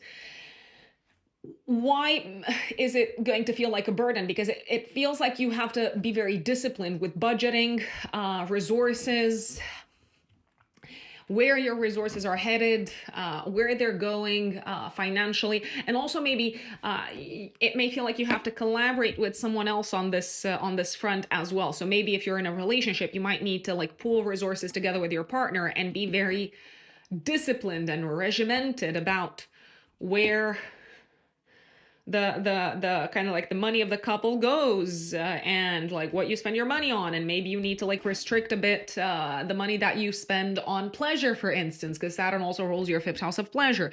So less pleasure, more financial obligations, but for a good purpose. Venus is helping you. I keep on saying this. Venus is actually making this process of transition a little bit smoother, a little bit easier. If you need a financial advisor, if you need anyone to help you kind of like sort things out materially, I do believe you're going to get that support. I do believe that this month you can actually get one, I want to say one last extra kind of like dose of support from external figures financially. So I would take advantage of this transit. You might also want this month maybe to like gift something to someone, and that's okay because Venus is all about sharing. So if you want to, I don't know, like purchase a substantial gift for a loved one, this is the month to do so, because from like the end of May onwards, financial obligations are going to take precedence, if you ask me. Now, when people hear the word obligation, they're like, oh no, this is so hard. No, I'm like, yes, it is hard, but it's for a good reason. It will very likely feel like a tremendous achievement. Venus and Saturn transiting these parts of your chart, my dear Virgo, are also saying something else. You are supported with Venus there from the beginning of the month, and then with Saturn there from the last week of May. You're actually receiving a little bit more than just a gentle nudge. You're receiving a little bit of a push. You are supported in investing energy and resources into taking care of the matters that are a source of fear or anguish or emotional distress, my dear Virgos. So that could be something on a psychological level. That could be a trauma of some sorts. That could be, I don't know, like an early childhood wound. That could be a heartbreak. It could be a lot of things, but essentially whatever it is that you need to tackle from a psychological perspective, Venus is saying, yeah, I'm going to make this path smoother for you. Saturn comes in and says, I'm going to make this mandatory for you. So it may feel like you cannot avoid it. Let's say, just putting it out there. 3rd of May, the moon opposes Pluto. You might feel like there's some things going on underneath the surface at work. Maybe some people are just like experiencing some things, but they're not sharing them. I would essentially trust my instinct and my intuition if I were in your shoes, my dear Virgos, and maybe reach out to them, maybe ask them, is there anything wrong? Has something happened? I would absolutely do that. 3rd of May, you might also feel a little bit physically stressed, let's say. I did forget to mention the 2nd of May. 2nd of May, day before and day after Virgos. Venus conjunct Neptune. If something seems too good to be true, generally it is. If an investment opportunity comes up and you're thinking, wow, this sounds like a dream, I would look long and hard into it, because I repeat, if something looks like it's too good to be true, most of the times there's something going on. Now, obviously, this is not financial advice. You're completely responsible for your financial decisions, but essentially I would take things with a little bit of a pinch of salt in this sector, any sort of opportunities. 2nd of May, however, can be a really good day to experience, oh God, this, you might say, Rux, money, like intimacy, to experience some sort of a fantasy in the sphere of intimacy. Once again, am I being subtle? Please take note that I'm trying to be subtle, Virgos.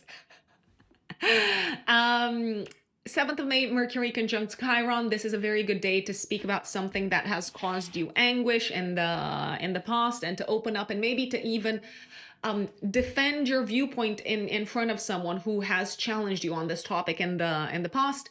10th of May, Mercury goes into Taurus. Mercury is your chart ruler. You're going to like Mercury changing signs.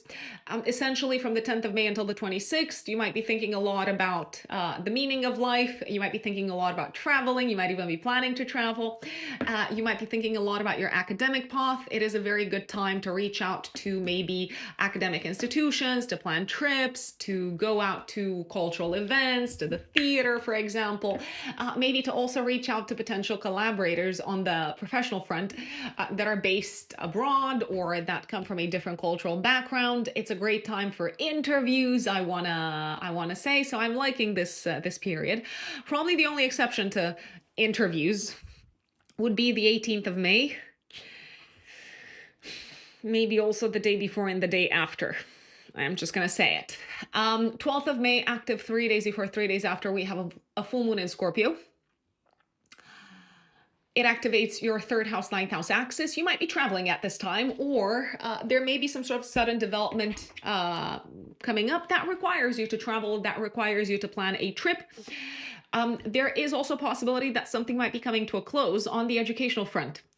If you've been studying something, if you've been working hard to get your certification in something, if you've been working hard to complete your thesis, your dissertation, or whatever it's called, I think that's what it's called, this full moon is saying, ta-da, it is done. You did it. The full moon is in a very nice aspect to Saturn. So I feel like the hard work that you've been doing on the educational front is paying off. Also, you seem to have been receiving really strong support from maybe someone with more experience, maybe someone more mature potentially. I feel like this could also be the fruitful kind of aha moment of a collaboration on the educational front, but also when it comes to any sort of like marketing activities. You could also have some really enlightening conversations with a partner, be it a life partner or a business partner. And as a result, you might decide, this is what I'm going to do with my life based off of this very illuminating conversation. Very illuminating conversations with teachers and mentors, and maybe also siblings or cousins can also come up. Mars is trining Venus. I feel like you are inspired in terms of action around the time of this full moon, and especially inspired to take the initiative and start making moves somehow behind the scenes, somehow hidden from view. Also, 12th of May, Mercury squares Pluto. I feel like something might be cooking under the surface at work. Maybe it's not yet clear to you what's going on. Maybe you also need to be careful what you say at work, because you could be like triggering someone. Some kind of like intense conversations, but also an intense investigation happening in the workspace. There could also be a change of plans around this time because of like work-related matters when it comes to your to any sort of like booked trips that you had in your calendar. 17th of May, Sun conjunct Uranus, a very enlightening moment when it comes to the meaning of life. I know that sounds really abstract, but it might just be that. Also, sudden news coming from abroad or from a legal institution. 18th of May, Mercury squares Mars, some sort of a fight. An argument. Let's not call it a fight. Let's call it an argument, Virgos. Some sort of an argument with someone when you're traveling, I dare say, or with someone in a legal institution. Maybe they say, oh, I can't find your papers. And you're like, I've submitted my papers. So you might need to like push hard to get this over the line. There could be some issues with a flight around this time, or you could just feel really like irritated with someone on your flight. I don't know, because they're like talking all the time, or because they are like shoving into your like chair or something like that. I did tell you the last 10 days of May are superb career-wise. And I'm going to start off with the 20th of May. Sun goes into Gemini in your career sector. I love this. So your public status, public reputation, and career sector is being illuminated, my lovely Virgos. Great deal of focus on this. You are getting a lot of attention in the public sphere. You're getting a lot of attention, and you're feeling probably really seen by bosses, leaders, authority figures, and people that are important somehow professionally. 22nd of May, active day before and day after, Venus trines Mars. I like this. This can be a very romantic day. It can also be a day to like take some wins from an investment perspective. Now, this is not financial advice. Please take the advice of your, again, financial advisor. You're responsible for what you do with your money. So you could have some big wins. You could also maybe like sell something and get a good kind of like deal for that. I also want to say you might have some sort of a hidden, let's not call it affair, but maybe we can call it affair. You might be like flirting with someone and have like a really kind of like good time from a romantic perspective with someone.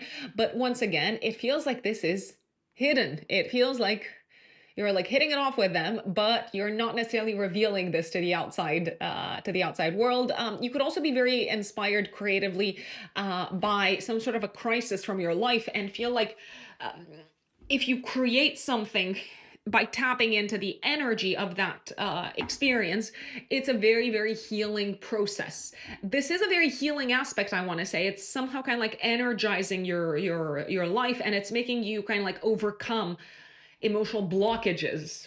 I'm going to put it out there. 24th of May, Mercury conjunct Uranus. Aha moments, original ideas, unique ideas about the meaning of your life path, your connection with the divine, also sudden news from abroad potentially, but also from people who are somehow important for your career path. Sun trines Pluto. Fantastic news career-wise. I repeat, someone really likes you. It feels like your career is about to go through a major transformation for the better. There could be some sort of opportunity coming up, maybe like a big interview, or maybe like a friend reaches out with like a very important project. If you're making like a big announcement career-wise, it's probably going to be received very well. If you're applying for promotion, you're probably going to get it. I wanna say. So I'm liking this time very much. Mercury goes into your career sector 26th of May until the second week of June. I love this because Mercury is in domicile in Gemini in your 10th house.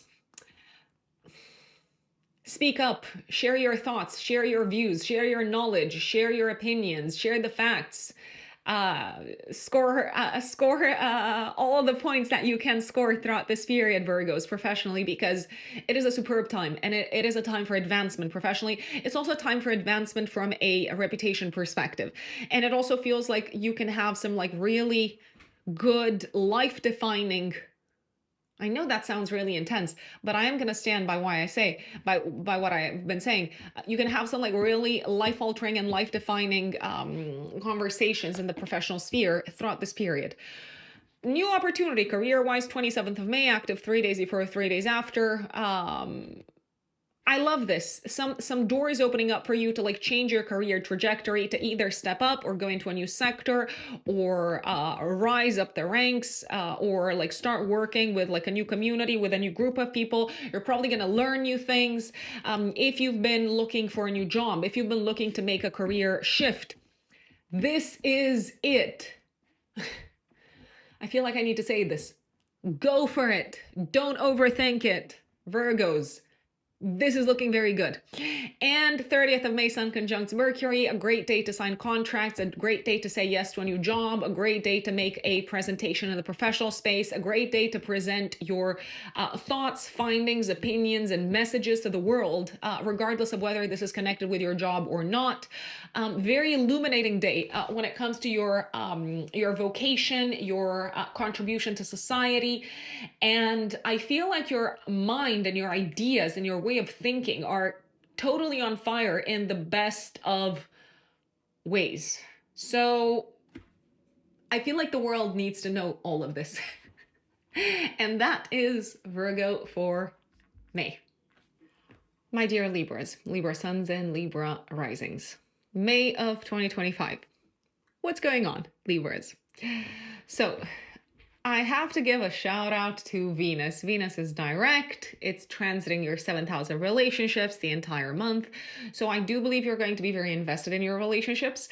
I also believe that things are starting to look up relationship-wise, especially after a long Mars retrograde beginning of the year, especially after a Venus retrograde in the spring, earlier this spring, from the beginning of March until mid-April. So now it feels like your relationships are finally back on track. It does feel like you can enjoy what's going on in this sector. It does look like you can draw some pleasure out of it.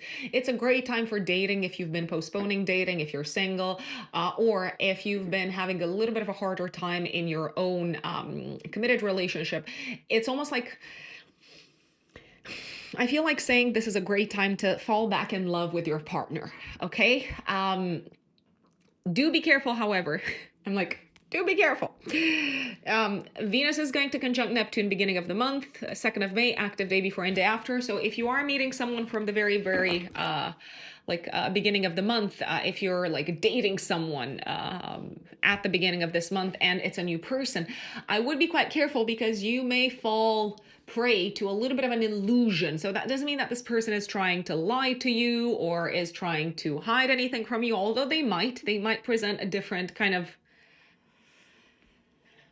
persona to you than what's actually going on underneath the surface. So I would take things with a little bit of a pinch of salt romantically. Now, if you have been with someone for a long time romantically, Venus conjunct Neptune is a great time for a romantic getaway, for an escape, for like a little bit of a romantic bubble. It might really feel like you're living a little bit of a fantasy, a little bit of a dream. So I do like that. This conjunction between Venus and Neptune is also great for artistic collaboration. So if you're a musician, if you are involved in the artistic space in any shape or form, you might collaborate really well with someone and be really inspired by their imagination. So going back to Venus, as I said, Venus is supporting you on the relationship front. Partners are coming around. Other people are, oh God, I want to say other people are nice to you once again, because you might not have felt that. I am just going to say it, especially during the Mars retrograde, but also during the Venus retrograde. You might have felt actually quite misunderstood by others, and you might have even felt sometimes like people are mean to you for no reason. And that is a real thing. And you might have been wondering, what's going on? Like, what am I doing to cause this? And I know it's a cliche to say, but it's not you. It was probably them. It was probably them. So that's going on the whole month. Mars is going to be in your 11th house the whole month. Mars is the ruler of your 7th house of relationships, but also of your 2nd house of income. I feel like you are really kind of motivated and driven to go after your financial goals. So I like this transit for you financially. You might also want to take advantage of your connections, of the communities that you're active within, and reach out to them to see how they can support you from a professional perspective. So if they can maybe introduce you to new clients, if they can facilitate any sort of like new business opportunities, because you are probably going to get a yes from these initiatives. And you might also just be putting a lot of energy into connecting with your friends, connecting with your community, maybe taking action at a group level. So maybe organizing something for the group throughout the month of May. Another big transit coming up, and I know I'm not doing this in chronological order, and I know some people are going to be really upset, and what can I say? It is what it is. If you've been around, if you've been on my channel, if you've been watching my videos for some time, you know that I speak sarcasm fluently, okay? And this is not a dig at you Libras in any shape or form. It's just like whatever it pops up, whatever the sarcasm pops up, I'm like, yeah, doesn't matter what sign I'm on, I'm just gonna let it out.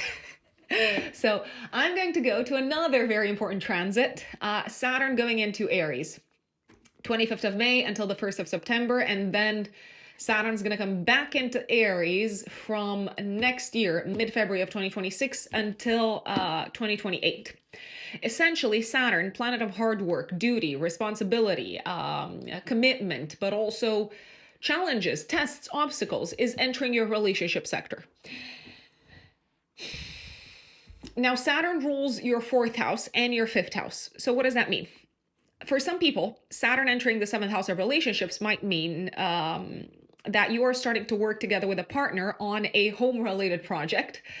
Maybe it kicks off this summer, but it also continues throughout 2026, 2027 until the beginning of 2028. So maybe you start, I don't know, like saving money together with a partner to buy a house, or you decide, yeah, we're going to make a full-blown commitment and live together. Or maybe we are ready to take our relationship to the next level and start building a family. Saturn is also the ruler of your house of children, okay? So for many Libras, this can bring extra commitment relationship wise. It can also bring some sort of a tangible project on the relationship front. It may also feel like you have to take professional relationships a lot more seriously and work extra hard to make them function. I want to say Saturn transiting the seventh house, however, can make these interactions sometimes difficult. So it may feel like it's a little bit of an extra effort for you to understand, what does this person want? Why are they in a hurry? Why are they in a rush? Are they being too demanding? Are they being too slow? These are all good questions. So I feel like you are going to experience some tests within your relationship sector, personal and professional, and you're going to learn, I want to say, the hard way. Now, the hard way is not necessarily like bad. It's just learning through experience. That's what the hard way is. You might also need to enforce some stronger boundaries within your relationships, including romantic relationships as well as relationships with family members from the 25th of May until the 1st of September. So if, let's say, a parent has been really intrusive, and if they've been trying to, this is just like a random example, if they've been trying to control the way that you go about your work, Saturn comes in and it gives you that extra nudge. It makes it extra uncomfortable for you to handle the parents' intrusiveness. And as much as you don't want to upset them and you want to maintain the peace, it may be necessary to draw the line. So it may be necessary to learn to enforce boundaries and assert yourselves a little bit more within relationships with close ones, family members. Saturn is very strongly connected with your parents as well because it rules your fourth house. Existing romantic relationships are either going to be taken to the next level throughout this transit that starts in May. And I repeat, it's also going to be like the preview of a much longer chapter for you that ends in 2028. So existing relationships are either going to be taken to the next level in terms of commitment, or they're going to be heavily tested and challenged through concrete obstacles, and some relationships might fall apart. And Saturn generally brings a heavy dose of reality. It does bring obstacles most of the times. So if a relationship does not stand the test of Saturn, it generally means that it was not necessarily meant to last for a very, very long time. If, however, it does manage to survive the test of Saturn, it's probably going to be around for decades, for a very, very, very long time. So Father Time, Saturn, can either break or strengthen things over time. And ultimately, Saturn's focus is on long-term endurance. Okay, so think of muscles. You build endurance when it comes to your muscles through challenging them further and further and further and further, through stressing them out, through breaking the muscle kind of like fibers through exercise, through progressive overload. And then your muscles become much stronger and they can do really incredible things. And I feel like that's a beautiful metaphor for Saturn and Aries. So it's going to test your relationship muscles, but it's also going to make relationships stronger. So that's Saturn. I'm going to take a bit of a step back in time. So we've talked about like Venus conjunct Neptune beginning of May. 3rd of May, the moon is going to oppose Pluto. You might sense that there's something going on in a friendship. Maybe a friend is kind of like keeping something from you. So you might just, I don't know, want to like address it directly. Or you might even feel like a tiny little bit of like jealousy from a friend towards you, just putting it out there. 7th of May, Mercury conjuncts Chiron. I feel like you might have a little bit of a sensitive conversation with someone. It could have something to do with something that hurt them, or it could also have something to do with something that you've been like mulling over, that you've been I want to say overthinking for a very long time, and now it actually feels like really good to open up. But there is a possibility that the other person might take it quite personally. So do be careful how you voice things. 10th of May, Mercury goes into Taurus. So you're probably going to be thinking a lot about debts, investments, taxes, things like that until the 26th of May. Full moon in Scorpio, 12th of May, active 3 days before, 3 days after. Libras, this full moon puts the spotlight on your financial axis. So I repeat, this could be a great time to pay your debts, to pay your mortgage, to pay loans. You could be getting paid around this time. I do believe you might actually be receiving some sort of a sum of money around this time, or maybe reaching some sort of a financial agreement with a client, for example. Maybe you are entering a professional collaboration. I feel like you're quite valued and appreciated for the work that you do around this time. So if you've asked for a raise, for example, or if you've applied for another job, or if you've reached out to a potential new client, I do believe you're probably going to get the green light. But it also feels like some money needs to go into your financial kind of like duties and obligations and mortgage and like credit cards and all of that. The full moon is nicely aspected to Saturn. So I do believe that you've worked really hard to get your financial sector to the place that it is in right now, and to liberate yourselves, Libras, from any sort of unnecessary financial burdens. So the hard work is paying off. And some of it might have even been quite invisible to others. That doesn't mean that it was not hard, and that doesn't mean that it's not important. And it looks like it is paying off around the 12th of May. Mars is also trining Venus at the time of this full moon, so I like this very much. Really positive feedback from the people that you're working with, really positive feedback from maybe someone that you didn't even think they would be appreciative of your talents and skills.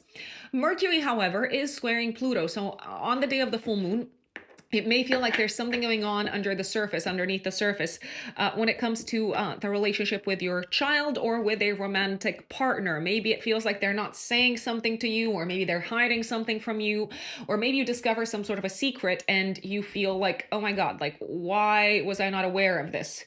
So you do seem to feel a little bit like challenged by the way this person has handled this situation. 17th of May, Sun conjunct Uranus. An unexpected maybe development when it comes to a friendship. There can be some sort of a crisis in the life of a friend, or a crisis within the friendship sector. Very suddenly, very surprisingly. I don't think you saw this coming. I do believe you're completely taken aback, and I don't know if you would have done anything to avoid it. And 18th of May, Mercury squares Mars in your house of friendship, so I feel like there could be some sort of a verbal kind of like argument or conflict with a friend, or with maybe a leadership figure within a community, an organization that you're a part of. I believe that you are in tremendous disagreement with this person.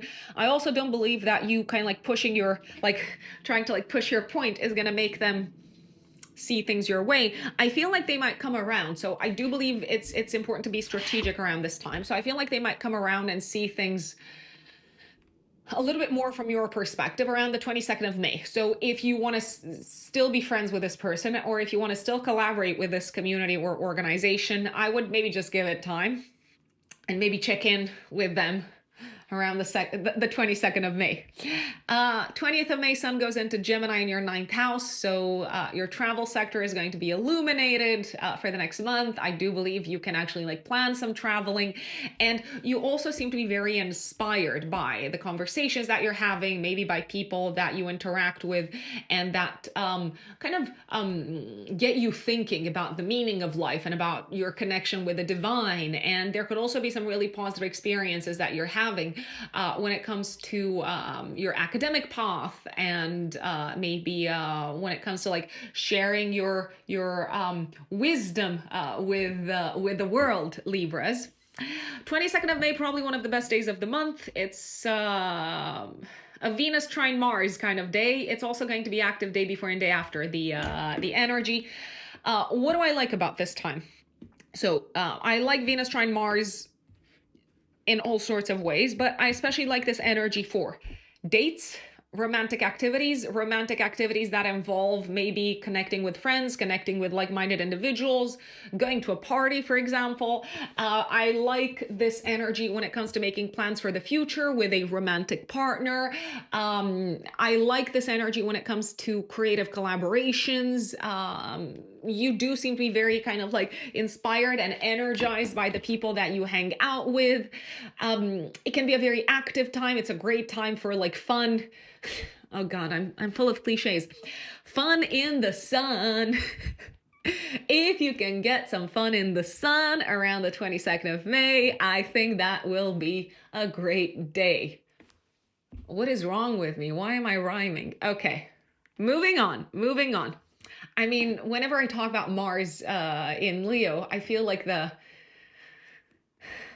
drama queen in me, the Leo part of me, I have Jupiter in Leo, is coming out and is like putting on a mini, tiny performance. Tiny. 24th of May, Mercury conjuncts Uranus.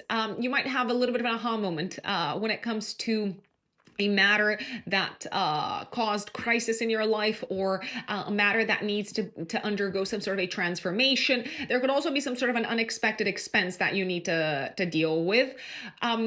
Also, 24th of May, Sun trines Pluto. A really fun day, a really inspiring day. You seem to have some like really kind of like deep transformative intellectual kind of like experiences around this time. Maybe because you're like reading something, you're talking to someone, and you're like, I feel like saying your mind is blown, okay? 26th of May, Mercury goes into Gemini in your 9th house until the second week of June. Great time to travel, great time to get involved in intellectual, academic activities, studies, marketing activities, cultural events, all of the aforementioned. And 27th of May, new moon in Gemini in the 9th house. This could actually be a fresh start for you from an academic perspective, Libras, but also maybe when it comes to learning something, studying something that you're very passionate about. It could also be a fresh start that involves a collaboration with people who are based abroad in some shape or form, or learning from people from a different country, a different culture, or learning from people who are really kind of like inspirational from a spiritual perspective for you.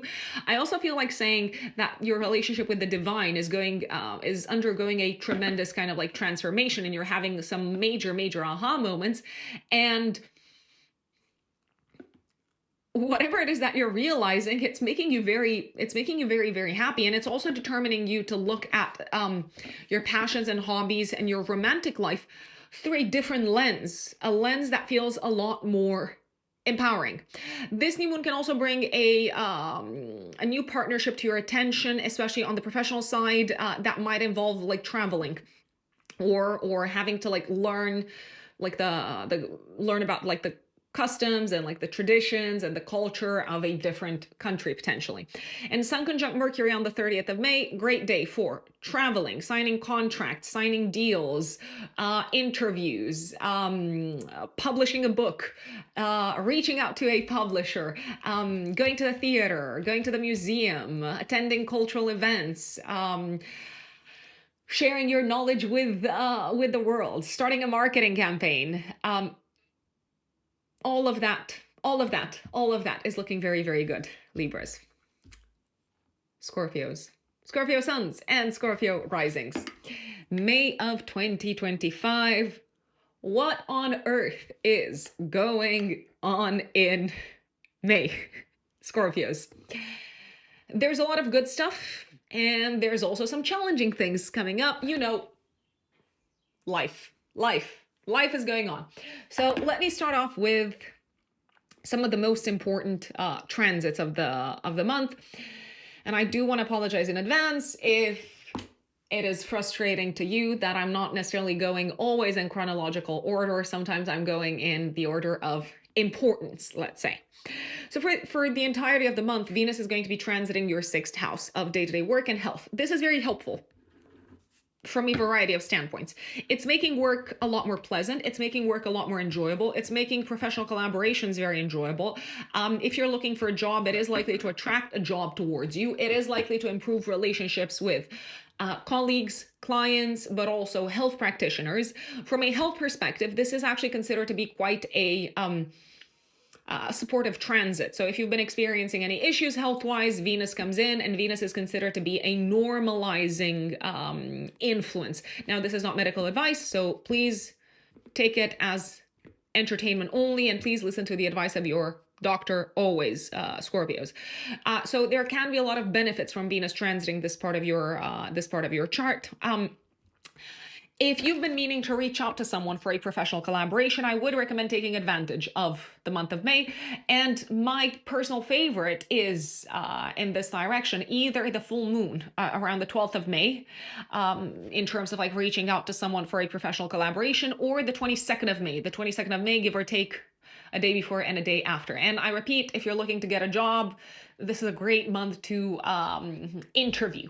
Now, Mars is going to be in your house of career the entire month. So Mars is making you very driven and motivated. Mars is also your chart ruler. Mars is making you very driven and motivated on the professional front, but it's also making you very driven and active and motivated when it comes to public life matters. So not just professional matters, but also your contribution to society, your involvement with any sort of like boards or any sort of like, just kind of like public organizations. It feels like you are probably going to do best by taking the lead, both career-wise as well as in the public sphere this month. If you're not taking the lead, then you might feel like others are moving potentially a little bit slower than you, and that could be a source of frustration. You seem to do very well with like ordering people about or like telling them what to do, delegating this month, rather than maybe taking orders from anyone else. I wanna say that's a very active month work-wise, Scorpio. A lot going on, but it can also be a very productive month. You can get a lot done. You can move things forward, like I want to say quite rapidly, if you ask me. So I am liking things from this perspective for the most part. There are a few exceptions, but for the most part. One thing, however, that I do want to put out there, Saturn is going into your house of day-to-day work and health on the 25th of May. Saturn is also the ruler of your 3rd house and your 4th house. Okay, a few things. So Saturn's giving you a little bit of a preview last week of May until the 1st of September, 25th of May until the 1st of September, as to how your next approximately 3 years are going to look like in the work sphere on a day-to-day basis. So consider this your taster period. 25th of May until the 1st of September, you may need to start learning something in order to do your job.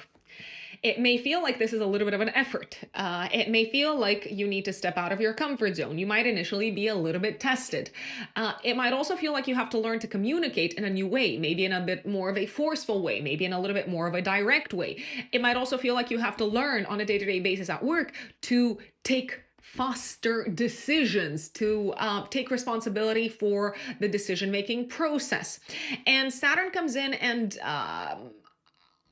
I do want to say generally it brings this sort of like lens of like pragmatism and practicality. So if you realize, yeah, you know what, this job that I'm in right now, it's a little bit of a dead end and I don't want to like keep on like wasting my time with it. I repeat, the entire month of May, you have Venus on your side in the house of day-to-day work and Mars in your house of career. So if you feel like you are in a dead end job and if you feel like you do need to change things professionally, I would basically start looking for a new job, but I would also start the process of upskilling myself or of like taking classes, courses, maybe getting new certifications and so on. Now, Saturn's also the ruler of your 4th house. So you might need to start fixing something, repairing something, or start some sort of a work project when it comes to home, living situation, real estate, and so on. Saturn's also connected with your parents, Scorpios. So there is a possibility that one of your parents might start a longer process of dealing with a health matter, and they might need to be more kind of like disciplined and more focused on this than they have been so far, because this is a serious thing. And unless we treat Saturn seriously, it generally brings tangible issues so that we cannot skirt around the issue. Speaking of health, you may need to get really serious about your own health with Saturn transiting your 6th house. So if you've been postponing, I don't know, working out, organizing your day in such a way that you, I don't know, don't eat in the middle of the night, Saturn comes in and says, yeah, you're gonna have to do that, because otherwise you're going to feel the effects of not focusing on your health over the next few years. So my recommendation would be to start early. And if there's anything that you need to work on from a health perspective, especially connected with like Saturnian things, so like teeth, skin, bones, but also Aries things. So I'm thinking of anything like, I don't know, connected with the head, neurological, I don't know, like hypertension. I repeat, this is not medical advice. So if you need to work on anything health-wise, I would not delay that any further. I would start in May, because I repeat, Saturn's probably going to make it quite obligatory over the next few years. Let me go back to the beginning of the month. That all got very serious in very Saturnian fashion. 2nd of May, active day before and day after, Venus conjuncts Neptune in your house of day-to-day work. I feel like you can bring a heavy dose of imagination and of like visionary kind of like foresight into the workspace. I also believe you can be very helpful in the workspace and just almost like save someone. I feel like maybe someone's been like struggling, or they've made a mistake, or they're fumbling about, and you're like, okay, I'm gonna save the day for you. I'm just like gonna step in and like clear up this mess. 7th of May, Mercury conjuncts Chiron in the 6th house. I feel like you might have a little bit of a challenging conversation with a colleague or with a client in the workspace, but also with a health practitioner. You might need to like really open up about what pains you, about what hurts you, and maybe you're uncomfortable talking about it, but alas, I don't feel like you can avoid this. So I would just like close my eyes and start blurting it out. 10th of May, Mercury goes into Taurus, into your 7th house. So I feel like your mind is going to be very focused on relationships until the 26th of May, partnerships, collaborations, overall. 12th of May, active 3 days before, 3 days after, we do have a full moon in Scorpio. Culminating point when it comes to your role or your part within a relationship, within a partnership, within a collaboration, but also within, I don't know if I'm using it correctly, the part that you've been playing in a feud, in like a disagreement. I feel like a disagreement might come to an end very suddenly. And I feel like everyone is going to like sigh, a big sigh, a heavy sigh of relief around this time, which is probably fantastic. I feel like you might also experience some sort of a surprise that affects you on a personal level, but not in a bad way, coming from a significant other. So if you are with someone for a long time, if you've been with someone for a long time, they might let you know, I've said yes to a job in a different country, so let's pack up and go and have our baby someplace else. That's just like me building scenarios, but essentially a partner could have like an unexpected announcement for you, and I do believe you're going to welcome this announcement with open arms, and you're probably going to help them like work around it and turn it into this sort of like successful project. But it also feels like it's going to change your life trajectory.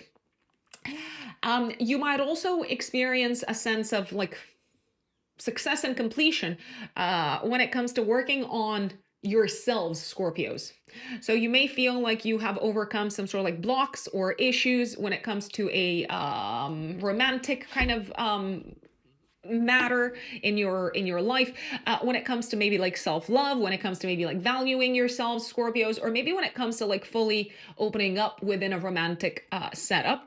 A culminating point when it comes to children for you and your partner. So some of you might have news of like pregnancy, or you might be celebrating the fact that your kid has achieved something like really, really big. I do believe, however, that a child could also have some surprise announcements for you. Part of you could be in shock. Part of you could be, well done you, well done child. This full moon can also put the spotlight on a successful collaboration, a successful partnership within the professional sector. I feel like you've really hit it off with someone, so you might decide to like continue working with them, or they might decide, yeah, I really want you on my team. So they might even offer you a job or like the extension of a collaboration. You seem to be celebrating something connected with partnerships, relationships, and collaborations. And if you have been in any sort of like disagreement with someone in a legal setup, I do believe that this full moon can bring the end of the matter in your life. And once again, to me, this does feel like a very, very, very good reason for celebration. Obviously for celebration. Mercury, however, on the day of the full moon is going to square Pluto. You may feel like a parent is hiding something from you, or your partner, I want to say, might be hiding something from their parent, or they might decide, we're not yet going to share the big news with my parents. So you might feel like you have to like keep mum for some time. 17th of May, Sun conjunct Uranus. Exciting things keep on happening in the lives of others, in the life of a partner, or maybe in the life of your mom, or maybe in the life of a boss, or maybe in the life of a business collaborator, or maybe even of one of the people that you work with one-to-one. So your therapist all of a sudden could say, I'm quitting therapy and I'm going to be a gardener moving forward. Now, maybe it sounds absurd, but there can be some like really surprising developments coming up with Sun conjunct Uranus. So it would not be completely kind of like unheard of. 18th of May, Mercury squares Mars. This can be a day of disagreement with authority figures, bosses, leaders, managers. Maybe it feels like they're being unreasonable. Maybe it feels like they are demanding too much from you. You might also have a little bit of a disagreement with someone who you need to work with in the professional space. Maybe to you it feels like their way of thinking is very like stuck somehow, or very kind of, it lacks imagination, unimaginative. But I don't believe they are going to see things your way immediately. They may come around. They may start being a little bit more flexible in terms of thinking around the 22nd of May, so a few days later. 20th of May, Sun goes into Gemini, so it illuminates the sector of your chart concerning debts, taxes, mortgages, loans, credit cards, but also investments, intimacy, secrets, and shared assets and shared resources. So your focus might be very much on some of these matters for the next month. 22nd of May, probably one of the best days of the month. Also active day before and day after. This energy that is unfolding in the air. Venus is trining Mars. A successful collaboration with someone professionally. You could be offered a job. You could be signing an important deal, an important contract. It's a great day to take action, to take the initiative career-wise. It's a great day to make a big presentation, a great day to, like have an interview, to kick off a big project, to start a new business, to apply for a new job, to impress someone with your courage, professionally speaking, and to act big. I want to say boldness is the winning strategy. Boldness and confidence. 24th of May, Mercury conjunct Uranus. Someone might come into your life with like surprising, unexpected kind of like ideas and like a surprising perspective. Now, this could even be your life partner. If you had planned anything with your life partner, they might need to like reschedule at the very last minute. And the people that you need to like connect with on this day, like something sudden could happen in their life. So I would keep my diary and my calendar quite flexible, because I feel like things outside of their control might impact their calendar. Sun trines Pluto, a successful transformation on the 24th of May of a matter impacting your home life, family life, living situation, or maybe also the relationship with a family member. It feels like there's a sense of kind of like agreement, being on the same page, but also of like intellectual like acknowledgement of what needs to change in this part of your life. Mercury goes into Gemini in your 8th house on the 26th of May until the second week of June. I like this because it's a great time to pay your debts, to pay your taxes, also to like talk money with your life partner, your business partners, your accountant, your financial advisor. And I feel like you're going to have some really good insights and ideas coming out of these conversations, very applicable insights and ideas. 27th of May, new moon in your 8th house. This could be a fresh start when it comes to receiving the green light for a loan, a mortgage, a sponsorship. You might start investing in a different way. This is not financial advice, by the way. You're completely responsible for how you spend your money. A new opportunity for an investment could come up. This could also be the beginning of a process of transformation happening in your health and work sector. And I feel like the transformation starts in the head. You are overcoming some of your mental sources of like anguish, or like mental kind of like blockages, let's say, or like things that you used to say to yourself, Scorpios, that would have gotten in the way of you doing what you know is the right thing, health wise, or maybe even work wise. You could also start kind of like digging really deep into maybe the hidden kind of like undercurrents of your relationship around this time, and feel like, okay, I'm ready to address this. I'm ready to talk about the sticky matters, and to start working on things so that my relationships improve. And Sun conjuncts Mercury on the 30th of May. A fabulous day to sign a financial agreement, a business partnership, to have a really important but difficult conversation. I feel like all people are on the same kind of like page around this time, even if the topic is really tough somehow. So maybe it's like concerning, I don't know, like money, or like inheritance, or insurance, or even like wills, or things like that.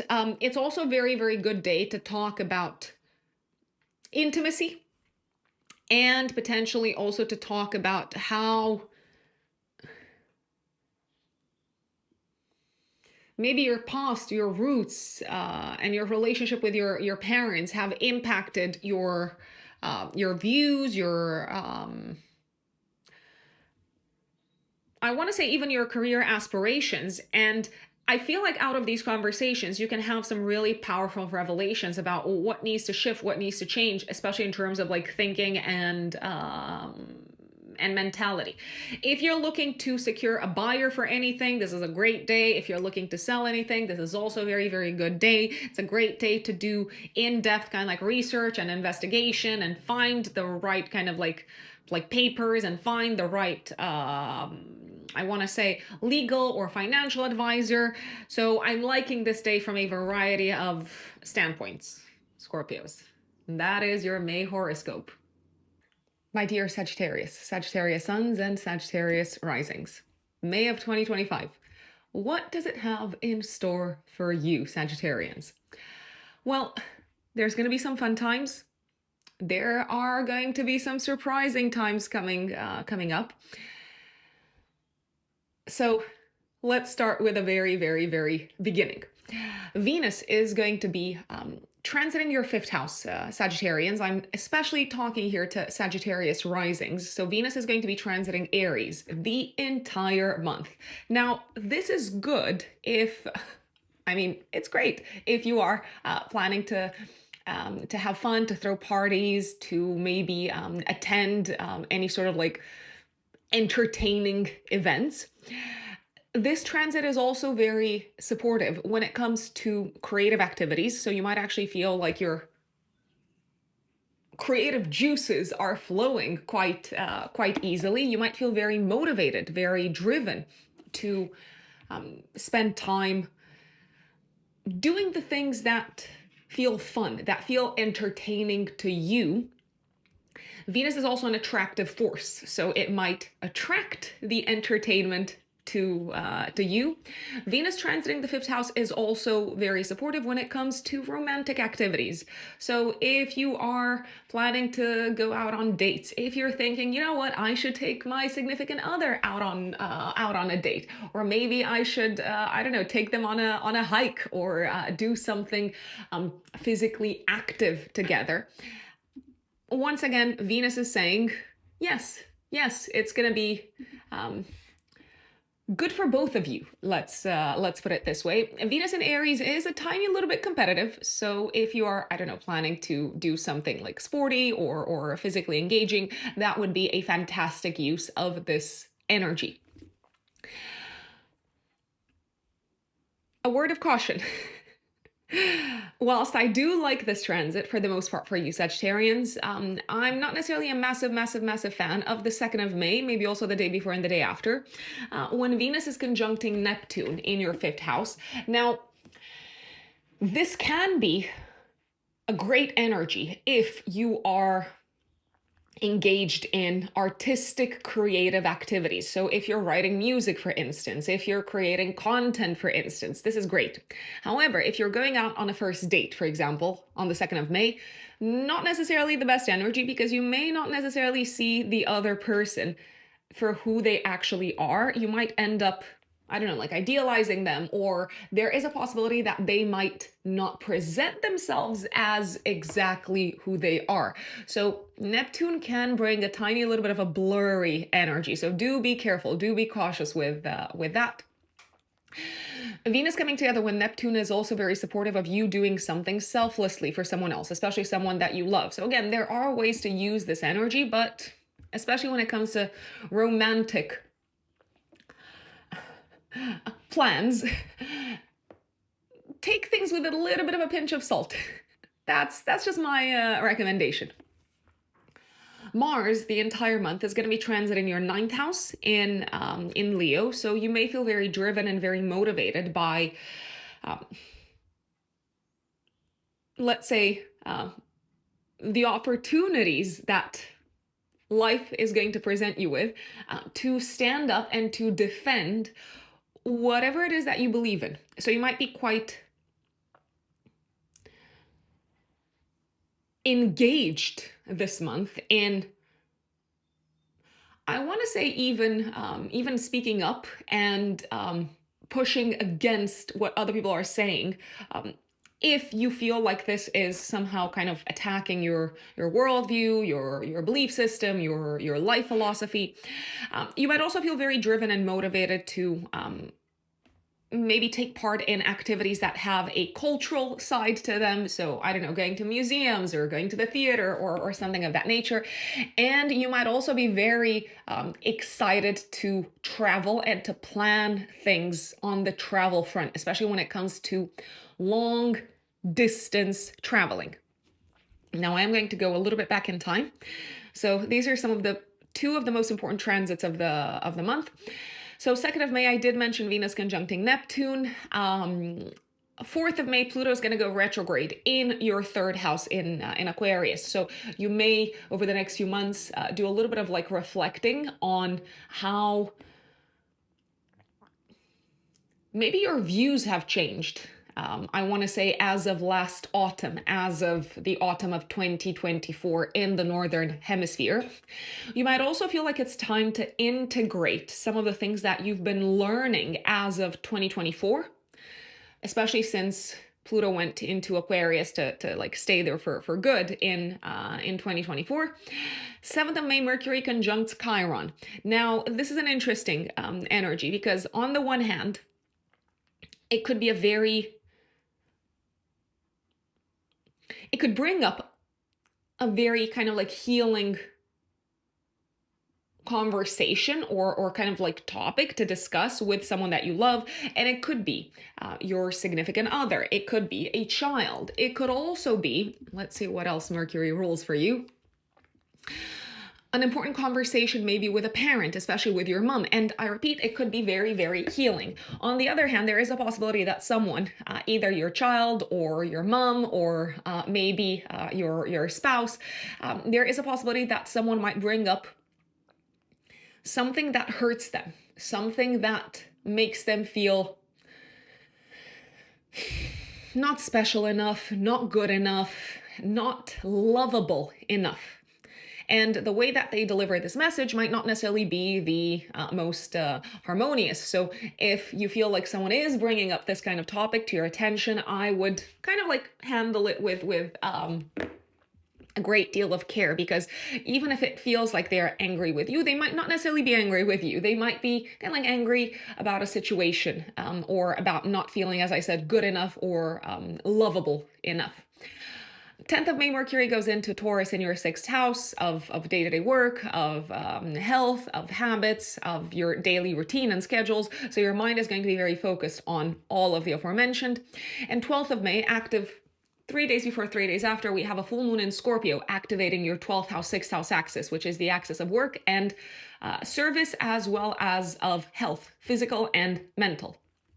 So this full moon could bring to a culminating point a work-related project. You might wrap it up. There is a possibility that you might wrap it up. There is also a possibility that some people might experience big changes in the workspace. So some colleagues might leave, teams might be restructured, a client might leave. There is a possibility that someone could exit. I want to say a work agreement that has been in place for quite some time. And this could feel quite sudden. There is an element of suddenness here, of surprise here. As much as this might take you by surprise, Sagittarians, I do have to say, part of you might feel a little bit relieved that you don't have to do this anymore. So if you are saying goodbye to a job, then you might feel relieved. If someone's leaving your existing workplace, you might also feel relieved. Maybe you're thinking, fantastic, I no longer have to deal with this client. The full moon is in a harmonious aspect with Saturn in your house of home and family life and living situation. There is a possibility that you might also complete something at home, maybe something that you've been working on, maybe let's say a project that required a lot of effort, a lot of patience, a lot of persistence, a lot of discipline. There is also a very, very high possibility that something that's been weighing quite heavily on maybe your chest, but maybe on the chest of a family member. There's a possibility that this might be aired out and it could be addressed. Maybe it's been causing quite a bit of difficulty from an emotional perspective when it comes to the relationship with this person. And it feels like this sort of culminating point is creating room, is creating space for the issue to be fully addressed and for everyone to get out of the situation healed. There's also a chance that you might be leaving something behind. I do want to put it out there. What are you leaving behind, Sagittarians? I feel like maybe some sort of an existing belief, if you ask me, an existing mentality, and possibly you might be bringing to a close a chapter work-wise that involved a lot of traveling, I want to say. Mercury is going to be squaring Pluto, so it does feel like this full moon may once again bring up some kind of heavy conversations around work, around health, potentially. I don't feel like this is a crisis moment. I feel like, if anything needed to be addressed or changed when it comes to the workplace, you've already thought about it, but it just feels like now it's kind of happening and you're like, okay, I can breathe easily, fantastic, now we can all move on with our lives. Sun conjunct Uranus on the 17th of May, clarity around what needs to change in your life, both work-wise as well as health-wise potentially. So it feels like you are ready to bring in a massive kind of shakeup of some sorts on either of these fronts. 18th of May, also active day before and day after, Mercury squares Mars. This is quite a conflictual time. There might be arguments, essentially. There might be arguments with someone in the workspace. There might be arguments with someone maybe in a health-related environment. So let's say you go for a doctor's appointment and the receptionist is not paying attention to you, or you feel like you have to speak louder or be more assertive in your speech, and I don't believe they're going to respond well to that. So do tread a little bit carefully. There might also be some things that you need to address with regards to kind of day-to-day schedules and routines, but it feels like a tense kind of a topic that will probably bring up tension. You might need to address this issue with your spouse or your partner or your work colleague or someone that you kind of have to deal with on a day-to-day basis. They may feel a tiny bit attacked. So again, I repeat, do be careful in terms of the words that you choose. Sun goes into Gemini 20th of May. For the next month, the spotlight is going to be placed on your relationship sector, partnership sector, collaborations, business partnerships, but also long-term committed relationships. 22nd of May, one of my favorite days. You are probably going to feel this energy also the day before and the day after. Venus is going to trine Mars. So these are some really good days to have fun with the kids, have fun with your romantic partner, go out on dates, travel, maybe take action on the traveling front, book that trip, let's say, maybe go to a game like a football game, or like a tennis competition, and just kind of like get sucked into the enthusiasm and the excitement of the competition. These can also be some really romantic days, but it feels like there is an element of physical activity. So this can be a romantic time if you, I don't know, go for like a concert or a festival, or I repeat, maybe you attend like a basketball game or something like that. It feels like it can be a great use of this energy. If you have kids, you could also do something fun with the kids, so it doesn't just have to be romantic, and they are probably going to like it. 25th of May, I apologize, before that, 24th of May, Mercury conjunct Uranus, and the Sun trines Pluto. So this is quite an interesting day. On the one hand, you might have some sort of like aha moments around how a problem at work can be solved. You might bring some really kind of like innovative solutions. There's also a possibility, however, that you may break up, metaphorically speaking. I know some people are listening to this in the podcast version, so I'm doing these like inverted commas with my fingers. You may decide to stop working with someone professionally, but also on the health front. So if you've been collaborating with a chiropractor, you might say, okay, no more, this has been enough for me, and I don't see you losing any sleep over it. I see you actually being quite at peace with it. Sun trine Pluto, very important, deep, profound, transformative conversations happening in an objective manner with someone who is either a collaborator or a partner, maybe even a good friend or a sibling. So I feel like you can air out your concerns. I feel like you can talk about some really sticky topics, and there's this sense of, yes, okay, we are on the same page. We know how to address this issue. And everyone feels a little bit more kind of relieved. 25th of May, Saturn goes into Aries in your 5th house until the 1st of September. It will be spending the summer there with Neptune. Now, I did talk a little bit about Neptune in the March horoscope, I think. Saturn going into your 5th house is giving you a little bit of a preview, Sagittarians, for what's to come from February of 2026 until, let me think, until the spring of 2028. So Saturn coming into your 5th house is saying, okay, you have to like take quite seriously and restructure potentially in some sort of a practical, tangible form your creative life, your creative passions and hobbies. Potentially also look at investing more time, more money, more resources, more energy into not just your creative projects, but if you have children, for instance, into spending time with your children. Children might actually go through a process of maturation if you have kids, so they might come across as kind of like growing up in some shape or form, even if they're not yet like full-blown adults. There is a possibility that you might have to like work harder to build that sort of like connection with children if you have kids. Similarly, there is a possibility that you might start learning something that is very strongly aligned with your passions and hobbies, but that will require quite a significant long-term commitment, both time-wise as well as financially from you. It feels like you have to build a new foundation creatively, or when it comes to your relationship with children, or when it comes to your relationship with romantic partners.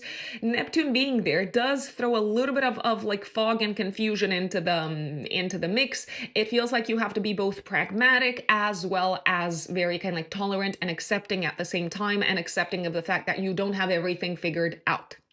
26th of May, Mercury goes into Gemini. Communication is actually going to go really well with other people for the rest of May. And 27th of May, new moon in Gemini in your 7th house of relationships, very nicely aspected to Pluto. A fresh start when it comes to your relationship sector. This could bring in a fresh business partnership, a fresh business collaboration, or a new dynamic within an existing relationship, be it romantic or professional. A new dynamic that is based off of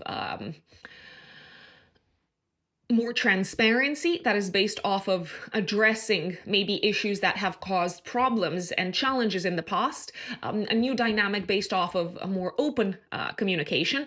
For some of you, especially for those of you who are single, this can bring in a new relationship. I also have to say that this new moon can put the spotlight on better communication with children, parents. I also want to say even siblings in general. It might also feel like someone comes to you with some sort of a proposition for a collaboration. And whilst this can be a very lucrative collaboration, a very productive collaboration, I would spend a little bit of time talking about the potential issues that could come up, because I feel like everyone's very enthusiastic. So you might gloss over the issues. And 30th of May, Sun conjunct Mercury, Mercury Cazimi day, a great day to sign contracts, a great day to say yes to new partnerships, new collaborations, also a great day to make a sale, a great day to persuade someone to become an ally of some sorts, my dear Sagittarians. So I love this day for all things communication related, sales, partnership related, even having important conversations. My dear Capricorns, Capricorn suns and Capricorn risings, what is going on in May, Capricorns? So Venus is going to be transiting your 4th house the entire month. I like this. I like this because I feel like you're going to need some Venusian energy. Essentially, relationships with family members are probably going to go through some sort of an improvement. It's a great energy to have on your side when it comes to hosting people at home, welcoming people into your house. I don't know, playing the host. It's a great relationship to. It's a great, I apologize, energy to have on your side when it comes to building relationships with people who can help you with home-related matters, family-related matters, real estate-related matters. So if you want to reach out to, I don't know, like a real estate agent to help you sell your home, Venus is going to be of use. If you want to reach out to someone who can help you redecorate the house, again, fantastic use of this transit that would be Capricorns. Venus has obviously been kind of like on and off because of the retrograde. It's been spending time in Aries and in Pisces, Aries and Pisces. So it may feel like in May, you're finally getting this sort of like, maybe like home related project that might have taken you a long time, involving beautifying the home, redecorating the home. It may feel like you're finally bringing it to the place that you are happy with, if you ask me, Capricorns. Venus is also the ruler of your 5th house of enjoyment and of your 10th house. So what does that tell me? It tells me that if you want to have fun, you may want to, once again, do things from home. You may want to invite your significant other at home and, I don't know, like cook like something for them. So that is how I would use this energy. And if you need to work from home, and then again, this is quite a supportive transit. Mars is going to be transiting the entire month, your 8th house. So I feel like you're going to be putting a lot of energy into matters connected with debts, taxes, maybe paying off, I don't know, like credit cards or something of that nature. It might also feel like you have to fight and utilize your energy in order to get what you want when it comes to matters connected with debts, taxes, investments, and things of that nature. You might also feel like you are fighting on someone else's behalf to make sure that they get what is rightfully theirs. So it feels like you might potentially fight someone else's battles this month to a certain extent. If you are involved in any sort of like partnerships, relationships, collaborations that have a financial aspect to them. So for example, if you're in a relationship and you have a joint bank account, there is a possibility that sometimes joint financial matters could be a little bit of a point of contention, especially I want to say around the 18th of May, maybe a day before and a day after, when Mercury is squaring Mars. Let's see when that might be an issue once again. I feel like that is probably the time when it may feel like you're not exactly on the same page with the other person in terms of how money should be spent, in terms of how the resources should be divided, let's say. And I don't feel around the 18th of May like you might reach an immediate agreement. It might take a little bit longer until potentially the 22nd of May, maybe a day before and the day after, to feel like you are on the same page with this person in terms of how the money should be spent, or in terms of how to address a joint financial issue. Now I am going to go a little bit back in time. So 2nd of May, Venus is going to conjunct Neptune in your 4th house. This energy is active also the day before and the day after. I feel like this could be a very healing energy when it comes to the relationship with a family member. You could forgive them. They might forgive you if they feel like you have wronged them in some shape or form. This can be a very relaxing day at home. At the same time, I am just going to put it out there. If you have some sort of a big vision for your home life, your family life, Capricorns, it may be that you are, and I don't think this is a bad thing, but it may be that you are dreaming like really big, and you have these sort of like big kind of like goals and ambitions and aspirations, let's say for your home life. Later this month, Saturn comes in on the 25th of May in this part of your chart, and it does seem to bring a heavy dose of realism and pragmatism, and you might be brought a little bit down to earth from maybe cloud 9, where you might become aware of the fact that this vision that you have, this dream, this aspiration that you have, is either going to take longer than you thought it would take, or you might need to make a tiny bit of a compromise, because yes, ideals and dreams and aspirations are fantastic because they give us something to work towards and to aim towards. But the reality is that the 3D aspect of our lives has a lot of limitations. So you might need to scale back a tiny little bit. 4th of May, Pluto goes retrograde in your 2nd house of income and values and self-worth. So I feel like you might be integrating and absorbing some of the changes that have been occurring when it comes to your value system as of 2024, but maybe even as of like 2023, let's say. So Capricorns, you're going through a transformation of your value system. And sometimes that is very kind of like obvious, but sometimes that is not immediately obvious. So during the retrograde over the next few months, you might realize, okay, this is what I used to value in the past. This is what used to be important for me in the past. But now things have changed, and we all change, we evolve. 7th of May, Mercury conjuncts Chiron in Aries in your 4th house. I feel like you can have a very honest conversation with a family member, with a parent maybe, potentially also with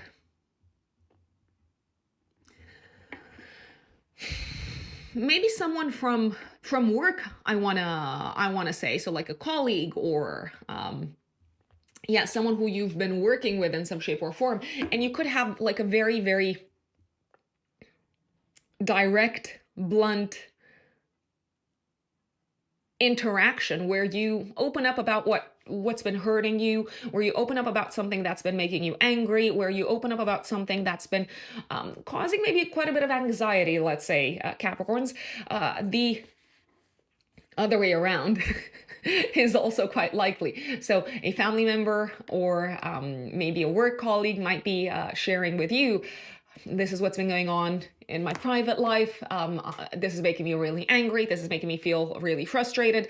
I do believe that it is important to not take things personally if the other person is maybe using some really like strong words or harsh words. It feels like they might have felt somehow kind of like attacked or triggered, and they're opening up to you. So I repeat, don't take it as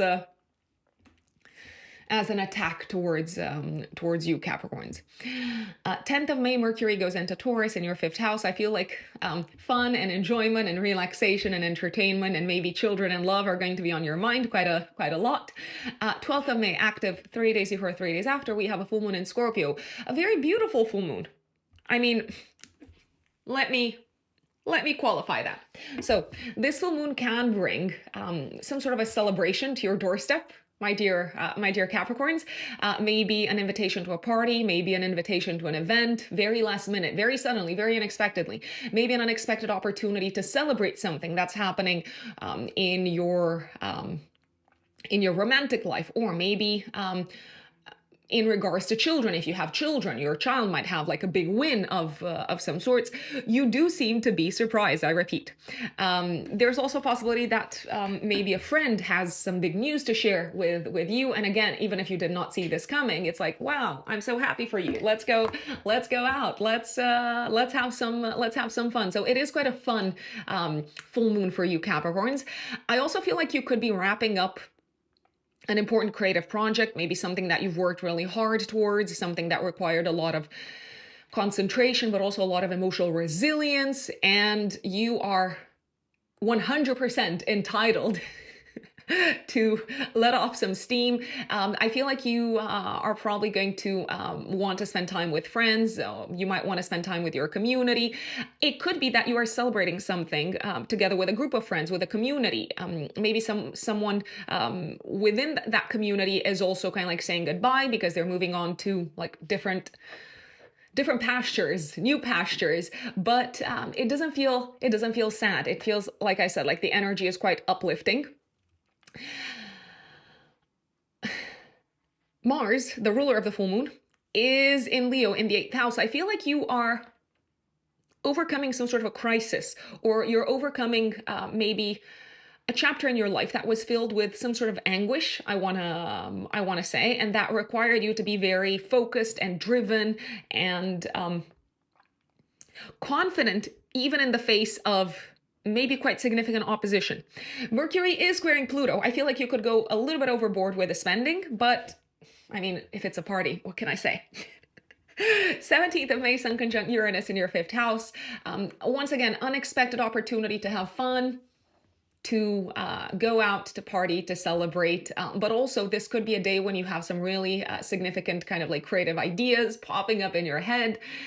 I like it. I absolutely like this this conjunction.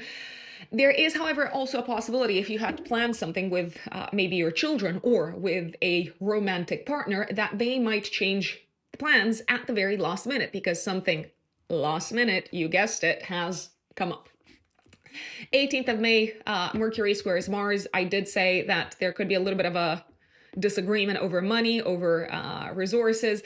I feel like there could be a fight popping up on your horizon with either a child or a romantic partner. I feel like no one wants to give in. Everyone's quite stubborn. Everyone who's having who's a part of this argument is like, no, I'm right. And you're like, no, I'm right. And everyone's really passionate about what they're saying. My first instinct would be to say this, Capricorns, maybe it's not that big a deal, whatever it is that you're fighting over. Maybe everyone needs to lighten up a tiny little bit. Sun enters Gemini 20th of May. So for the next month, it's going to illuminate your work sector. You're going to be quite busy over the next month, but you might also be quite invested in matters connected with your health, healthy habits, healthy routines, and so on. 22nd of May, Venus trines Mars. I like this. I also like the day before and the day after. Probably some of the best days of the month.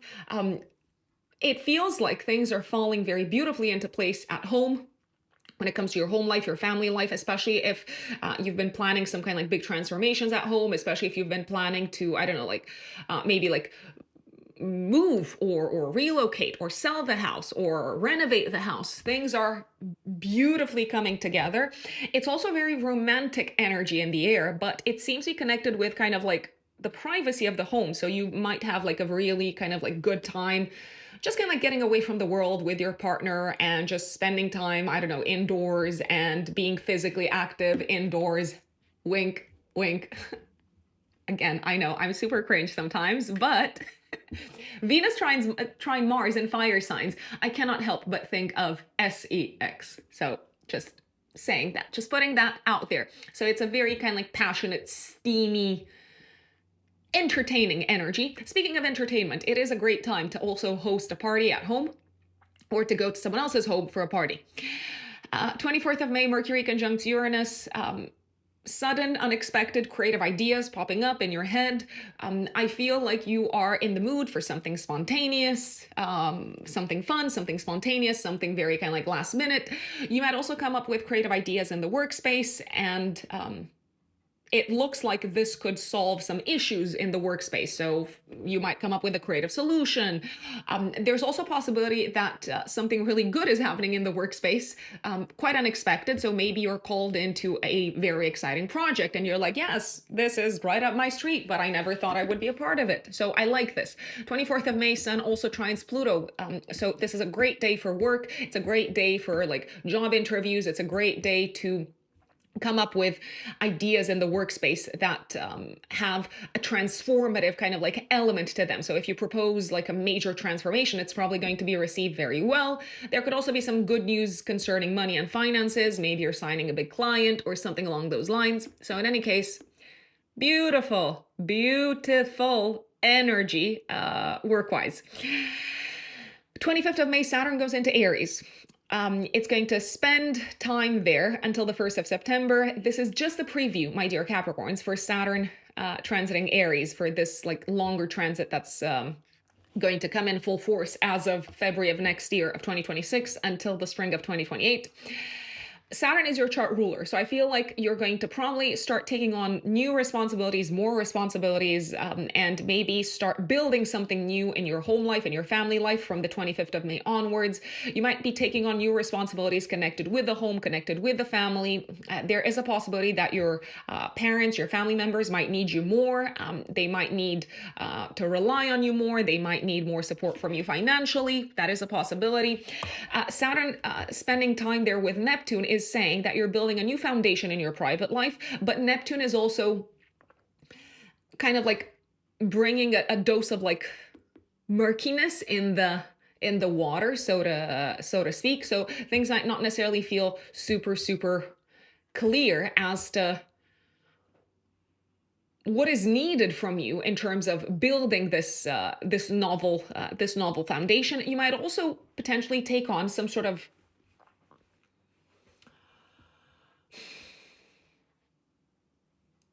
responsibility that has a strong charitable side to it.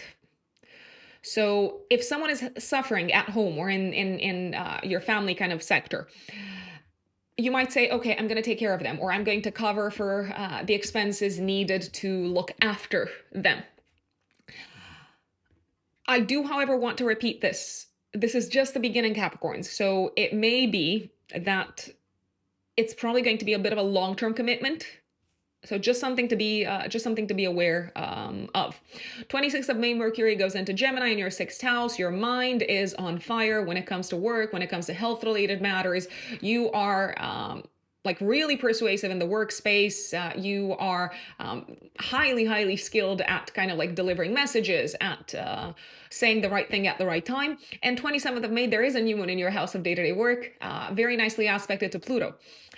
And there's also these like supportive aspects to Saturn and Neptune. Essentially, this new moon can bring in a new job, a new work-related project, maybe a new team member, maybe the opportunity for you to learn something new in the workspace. I feel like you are incredibly excited about this for a variety of reasons, because it's either going to pay more if you're getting a new job, or because you're going to be kind of like upskilled somehow, and that's going to result in the opportunity to make more money in the long term. The other thing that I'm thinking about, you could start a new project. I'm going to call it a work project that involves maybe a family member, or that involves your home sector somehow. So maybe you're starting the I don't know, like rebuilding of the like extension in the backyard. Exciting news in any case, work-wise. Health-wise, I feel like you're ready to commit finally to transforming your habits. I feel like you're also ready to commit financially a little bit more. So you might hire someone to help you, I don't know, like a personal trainer of some sorts. In any case, this is probably going to usher in a long-term transformation health-wise. If you ask me, for the better. Just saying that. And last but not least, 30th of May, Sun conjunct Mercury and Gemini in your sixth house. Fabulous time from a work standpoint. I feel like this is a great day to make a presentation at work, to sign a contract at work, maybe to also persuade someone in the workspace, like a client or like a colleague. It is a great day to buy something, to sell something. It's a great day to go for an interview. It's also a fabulous day if you're looking for clarity when it comes to your health. So if you've been, I don't know, like getting like blood work done or like taking all sorts of like tests or something like that, you seem to know, okay, this is what's happening health-wise. This is what I need to work on. This is what I'm committing to. And there is a possibility that new information is also coming in that's going to be immensely helpful. So it could be in the form of, I don't know, like news, but it could also be in the form of literal knowledge. New information is coming into your life, Capricorns, that is going to serve you tremendously from a health and wellness perspective. So lots of good stuff, lots of good stuff coming up. My dear Aquarius, Aquarius suns and Aquarius risings. May of 2025, what's happening? What is going on in May, Aquarians? So Venus is going to be transiting your third house of learning, of communication, of short distance traveling the entire month. So it is a great day to take short distance trips. So if you want to go for a road trip, it's, I apologize, it's a great month overall, my dear Aquarians, to go on road trip, to maybe visit that, I don't know, let's say like landmark that is quite close to your home, but you've never made the time to do that. I always feel like that's the case. So so for instance, we live in London, and even here in London, there's so many kind of like tourist attractions, like really big ones. So I'm going to tell you the first one that comes to mind. For instance, St. Paul's. We haven't visited St. Paul's yet. And I've been living in this city for 10 years. So take advantage of this transit, Aquarius, if you will, to see the beautiful things nearby. That's just my recommendation. We tend to take these places for granted if they feel within reach. But there's people traveling from like all sorts of like places and different countries, and you're like, no, I'm just gonna postpone that. I'm gonna do it one day, and then one day. That one date never happens. So make it happen. Make it happen, Aquarius. This is also a fantastic month, Aquarius, the month of May, to network. So to reach out to people who can be in some shape or form helpful, strategically speaking. It's a great month to take exams, if you ask me, overall. The only maybe exception would be the 2nd of May when Venus is conjunct Neptune. I mean, even on this day, if you're taking like an exam that has, I don't know, like an artistic or creative side to it, you could probably do very well. But if you need to take an exam that is super kind of like focused on like facts and stats and data, maybe the 2nd of May is the exception. So just keep that in mind. It is also generally a good month to buy cars and to make acquisitions, to buy things, to sell things, with the exception of the 2nd of May, because you might buy something that looks better than it actually is. Also, please resist the temptation to, on the 2nd of May, to gloss over maybe any issues concerning anything that you are selling. Let's put it this way. And relationships with neighbors, siblings, cousins, and colleagues are likely to go through an improvement this month, Aquarius.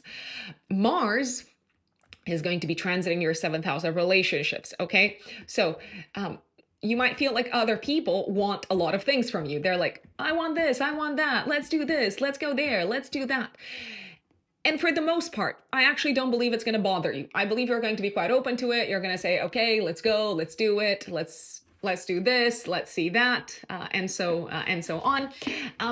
It may also feel like people that you're working with, because Mars is also the ruler of your 10th house and of your 3rd house of colleagues, your 10th house of career and of your 3rd house of colleagues. It may feel like people that you're working with, especially bosses and colleagues, I mean, that's pretty much most people, are quite demanding. They're in a rush. They want to get things done yesterday. It's like, when's the deadline? It was yesterday. So you may have to move at a very kind of like fast pace. But I feel like for the most part, with Venus transiting Aries, you are on fire kind of like mentally, but in the best of ways. You're like, yeah, come on, let's go. Let's do this. Bam, bam, bam, bam. So I don't believe you're going to mind the rapid pace that others are trying to bring into your life.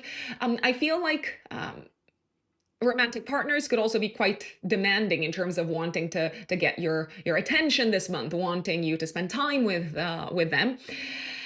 The only moment in time that I feel could be a tiny little bit frustrating in regards to Mars in the 7th house is the 18th of May, maybe also the day before and the day after. You might have a little bit of an argument with either a partner, a family member, or even a business partner. They seem to be quite rigid in their way of thinking. You seem to be, I mean, you're a fixed sign Aquarius, so you seem to be quite stubborn as well. There is this feeling of maybe a partner or a boss or a parent wanting to move quite fast and you wanting to take it slow and to talk it out. And I don't believe they're gonna want to play ball, let's say. So it could kind of like evolve into a little bit of a conflict, a little bit of an argument. There is a possibility that someone else is taking something that you're saying very personally. They feel attacked, maybe they feel like you're not, I don't know, like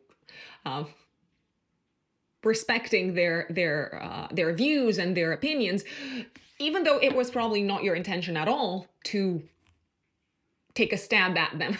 I don't think that's the right expression, to insult them or to attack them or to attack their views, but it could feel to them like that is what you're doing. So maybe you just need to take a little bit of like extra time to explain things to them.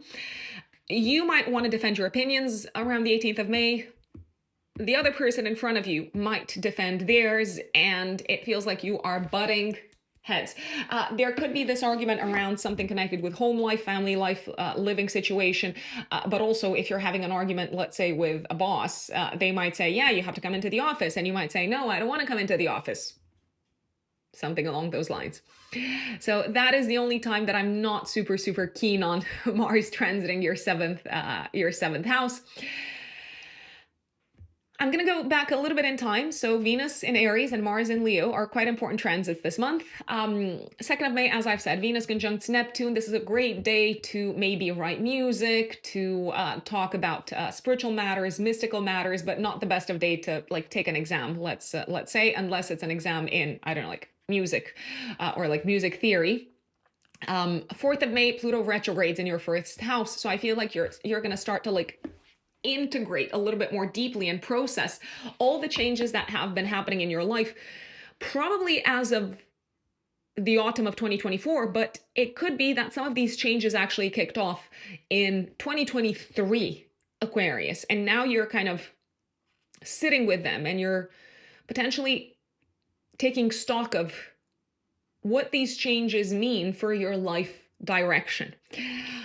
7th of May, Mercury conjuncts Chiron. You might have, I want to say, quite an intense conversation with someone, but it feels like everyone's kind of like airing out their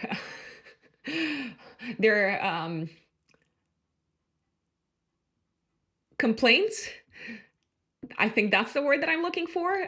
People might be airing out their frustrations, their sources of irritation, and even though maybe like some strong language is going to be used. I don't mean like insults or like swear words or anything like that. But even though some strong language is going to be used, it feels like this is actually creating room for a more honest relationship. 10th of May, Mercury goes into Taurus in your fourth house of home and family and living situation. So your mind is going to be drawn towards home-related matters, family-related matters quite a lot. There might be also a lot to like talk about with family members, potentially also about maybe like children, about fun things as well, because Mercury, after all, does rule your fifth house of fun, enjoyment, and entertainment. 12th of May, we have a full moon in Scorpio. So this is probably one of the most intense astrological events of the month for you, Aquarius. Intense doesn't mean bad, it just means intense. There's a lot going on, there's a lot happening. So this full moon is putting the spotlight on your 10th house, 4th house axis. It feels like this could be bringing in some sort of big transformation in your career sector that also impacts your home life, your family life, your living situation. There's a possibility that some sort of surprise development at home, on the other hand, could have an important impact on your professional life. So let's say all of a sudden you realize, oh my God, my partner is pregnant. What does that mean for me? Do I need to look for a better paid job? That's just like an example. You know, I like to give examples, but I always say take away the symbolism of what we're talking about, not necessarily the full-blown kind of like scenarios that I share with you. So big changes happening both at home and in your public life sector and professional sector. There could be some sort of a shakeup also happening in regards to your living situation. So maybe you've decided with your partner you're going to move to a different country. I know that sounds quite dramatic, but it could be something quite big. And as a result, you have to like really think about, okay, what's next? What am I doing next? Career-wise, do I want to maybe like change direction from a career perspective? It feels like you could also achieve some sort of a major success professionally, my dear Aquarians.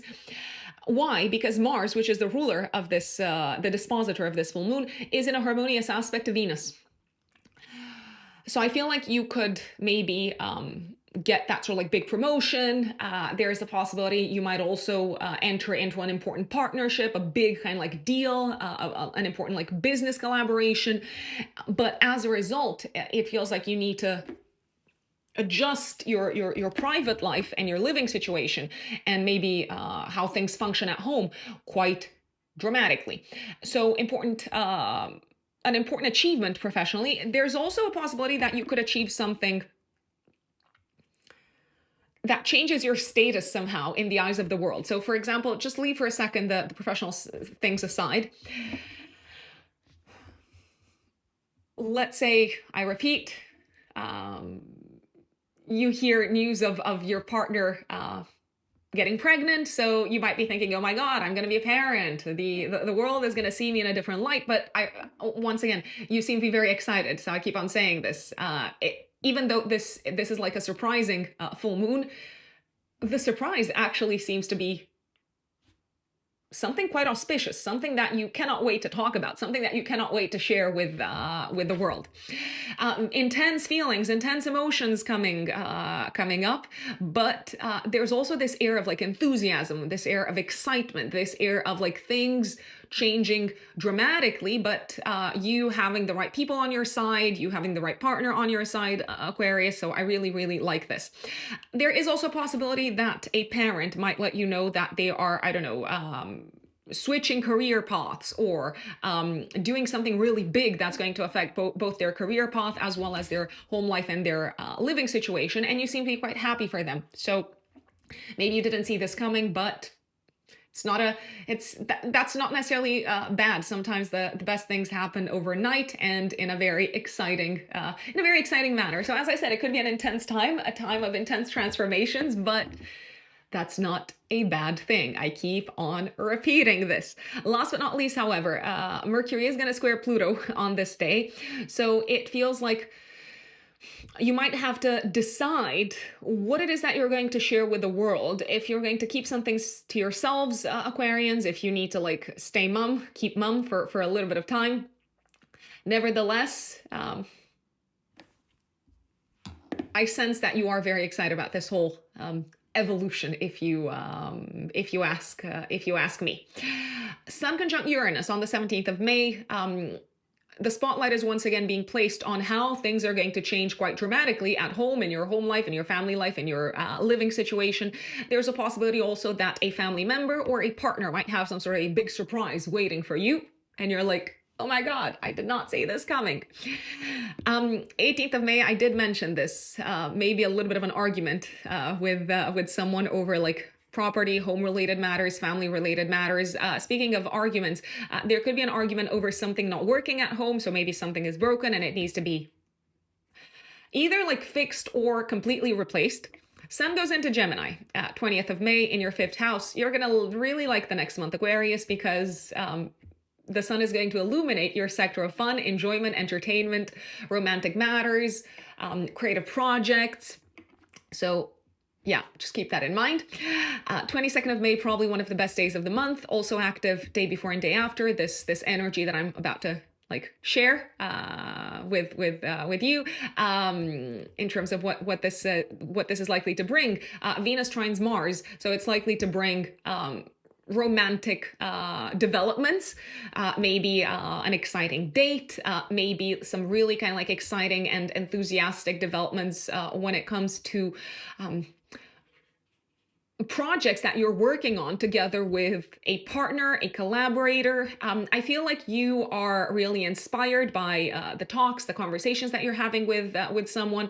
I feel like you are in major agreement, and there's this sense of like kind of enthusiasm and inspiration. You are in some sort of like major agreement with someone about going into a new direction, about taking some sort of like new course of action, and you are feeling very emboldened by having this person on your side. It is a great day to also take an exam, to write something creative in collaboration with someone else, to work on a creative project in collaboration with someone else. So a lot of nice things. 24th of May, Mercury conjuncts Uranus. I feel like there could be a little bit of an issue maybe with like the Wi-Fi or like something technological in the home. Maybe you just need to restart the router. I know like that's like such a cliche thing to say, but sometimes just restarting things does the trick. And the sun is going to trine Pluto on the same day, on the 24th of May. Your relationship with yourselves, my dear Aquarians, is going through a major transformation for the better, if you ask me. You're starting to see yourselves in a new light. You're appreciating yourselves more. You're feeling also very inspired by the connections, the conversations that you're having with someone, maybe with your romantic partner, maybe with your kid, maybe with someone who is a source of inspiration from a creative perspective. This can also be a really fun day. I do want to put it out there. 25th of May until the 1st of September, Saturn goes into Aries in your 3rd house. This is just the preview, my dear Aquarius, for the Saturn in Aries transit that's going to move forward, kind of like full steam, full speed ahead as of February of 2026 until the spring of 2028. So Saturn is your chart ruler. I feel like Saturn going into Aries last week of May until the beginning of September is sending across the following message. You need to get really serious, Aquarius, about something that you need to learn. You might need to learn a new language. You might need to learn how to utilize certain like tools. You might need to learn something that is going to be very important when it comes to your physical body, when it comes to your health. You might also start a process of building something together with the local community. So I'm thinking of like the local neighborhood. You may also need to be much more careful and cautious and disciplined about the manner in which you send across your messages. And you might need to be generally really careful what you say so that it doesn't come across the wrong way. New ways of communicating are probably going to be a big theme for this Saturn in Aries transit. But I do feel like this is going to require a lot of effort on your end. Neptune is there as well. So Saturn coming in says you have to like put effort, you have to build something new here, you have to take on maybe like new duties, new responsibilities. Neptune says, yeah, you're kind of like working in the fog. You're learning something new, but it's all quite kind of like foggy and murky and not very clear as to how you're going to maybe use it immediately. Now, Saturn coming together with Neptune might also say you need to put effort into learning how to talk about, how to utilize maybe a very kind of like Neptunian skill, such as, for example, something connected with healing or something connected with like I wanted to say the fantasy world of technology. Something connected with virtual reality, for example. I feel like you could also take on some sort of a responsibility or duty that involves you maybe teaching others in a very sort of like charitable kind of like manner. So maybe you're not like charging for this. Maybe you've decided to like start working with like a school and maybe mentor some of the children there. And it feels very serious. It feels maybe quite time consuming, but also it feels like something that you can do for the collective. Mercury goes into Gemini 26th of May in your 5th house. Lots of like fun times, I repeat, and a lot of like ideas from a creative perspective coming up. And if you are looking to go out on dates, I mean, I do like Mercury transiting your 5th house, because if anything, I mean, if you're single and you're thinking, okay, I'm going to try the apps or something like that, you're probably going to meet some really cool people, some really interesting people. Now, if you decide to give them a chance or not, that's up to you. But hey, 27th of May, new moon in Gemini in your 5th house. This can bring a new romantic connection in your life, Aquarius. Now, I know that there are a lot of people who are not single and they're watching this, or who are not interested in the romantic side of things. This new moon can put the spotlight on a fresh start when it comes to your passions and hobbies. So you might decide to start learning something, to start investing more time, more energy, more resources, more effort into this topic that you're very passionate about. And that also seems to change your relationship with yourselves for the better. So maybe you start learning a topic such as astrology, for instance. Wink, wink.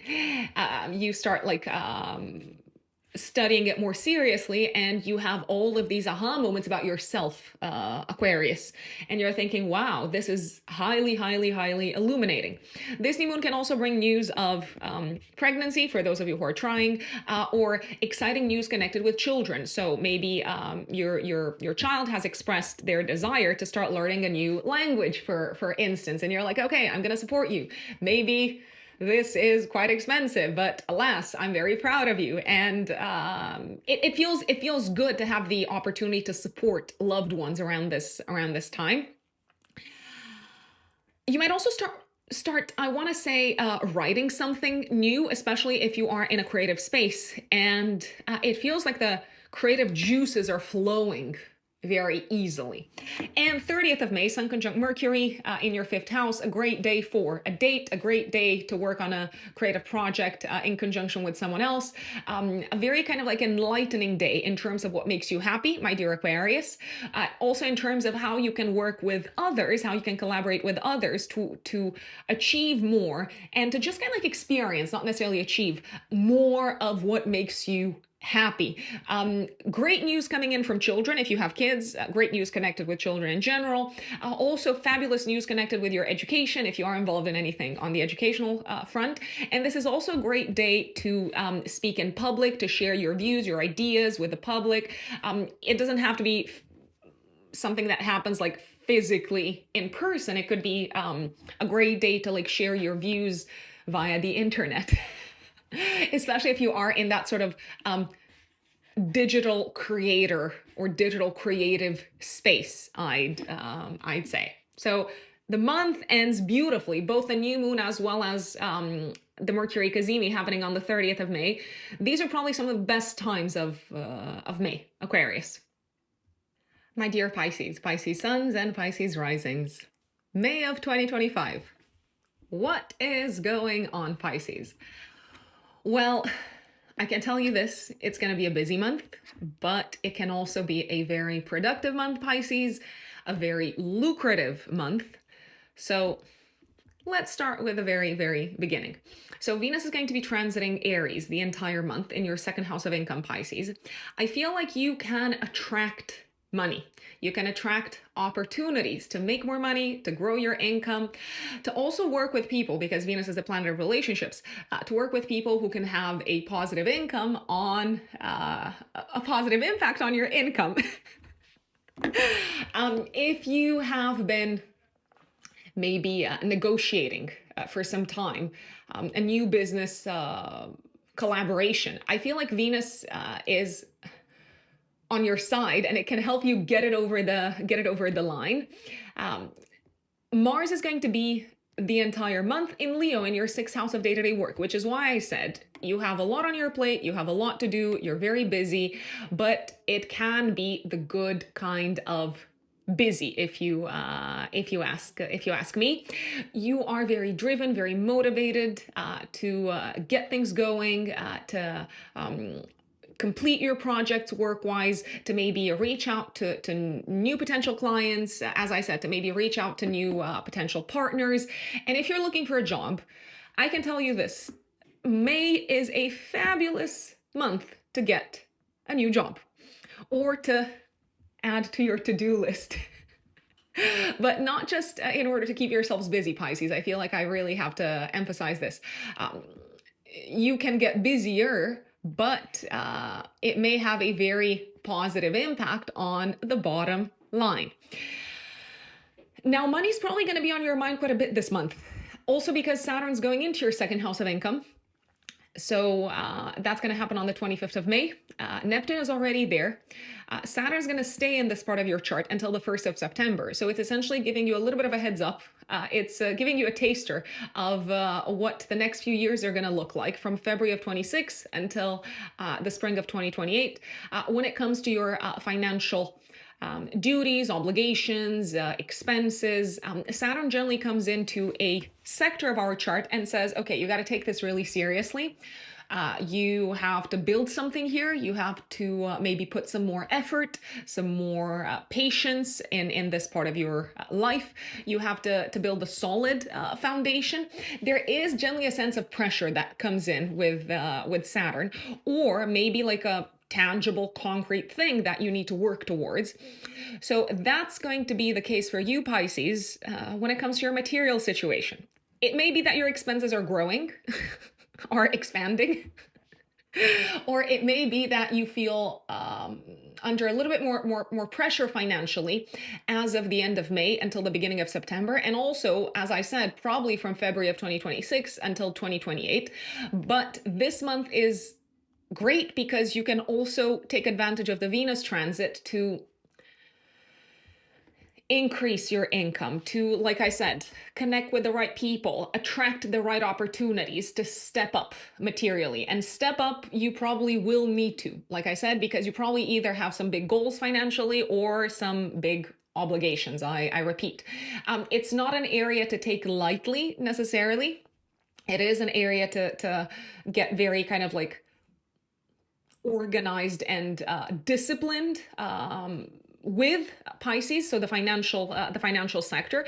And Saturn generally does love a good goal, a good objective. So have a think about what that might be for you, Pisces. Be as clear about it as possible, because Saturn works with facts.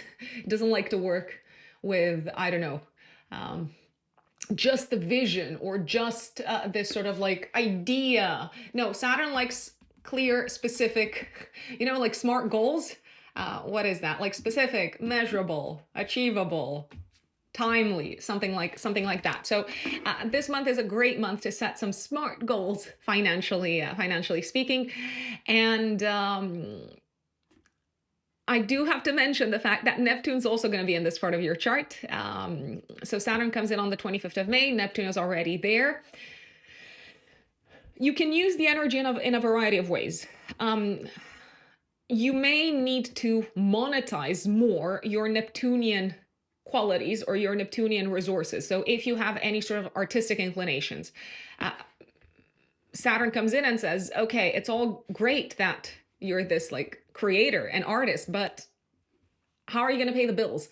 So Saturn coming together with Neptune might support you in monetizing your artistic resources, but also any resources that you have that are concerned with the ocean. I know, I don't know, I don't even know how to define this.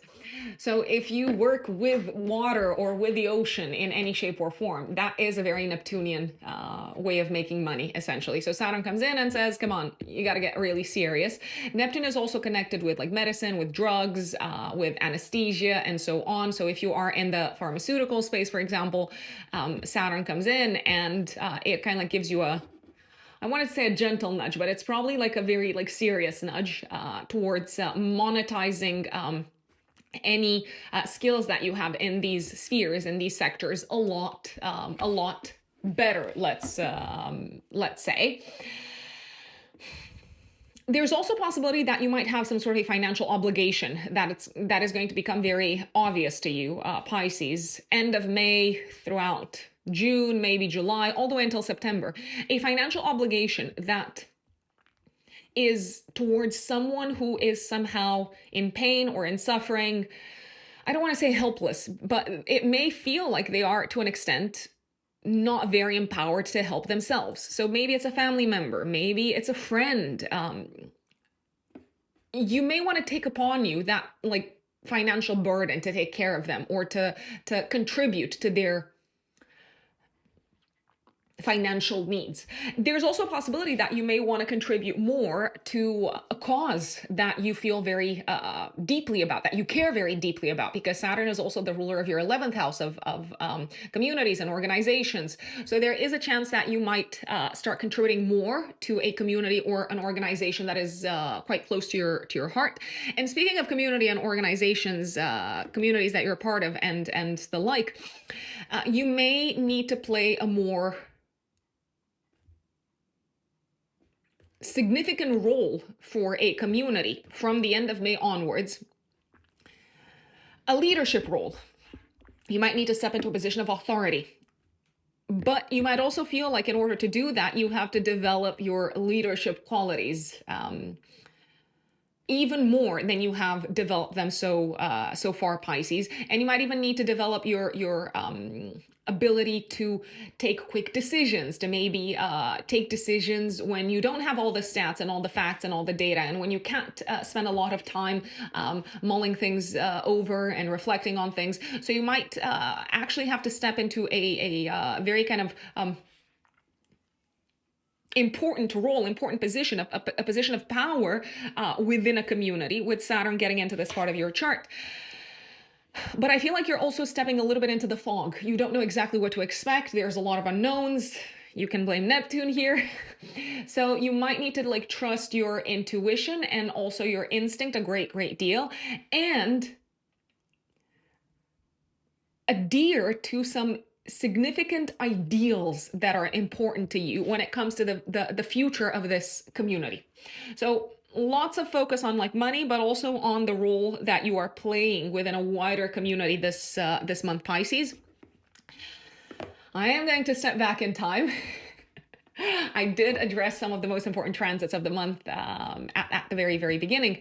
So 2nd of May, Venus conjuncts Neptune in your 2nd house. I feel like you have some big dreams, big visions, big goals financially, and I love it when we dream big, but also remember not to stretch yourselves too much and not to take on too much from a financial perspective, Pisces, because at the end of the month, Saturn comes in and says, hold your horses, be very careful what you spend your money on, and so on. You might actually also make some sort of an important acquisition around the 2nd of May, but you might be making this acquisition for someone else. You might be paying for someone else. You might be gifting someone maybe an important sum of money, or like I said, you might be paying for something that is important to them. So you could be very generous with your resources. 4th of May, Pluto goes retrograde in your 12th house. So things are kind of like slowing down a little bit, and you're entering a phase of maybe like reflection and contemplation when it comes to changes happening in your private life behind the scenes, but also when it comes to your mental health, I'd say. 7th of May, Mercury conjuncts Chiron. I feel like this is a day to really speak about what's important to you and to maybe also communicate very clearly and very directly to others where you feel like you have been wronged or where you feel like your values and your value system hasn't been taken into account. And if you feel in any shape or form like you're not paid what you deserve, Pisces, then this is your day to talk about that. There's also a possibility you might need to make an important payment for the home, maybe when it comes to like an object at home that is now broken and you need to replace it. 10th of May, Mercury goes into Taurus in your 3rd house.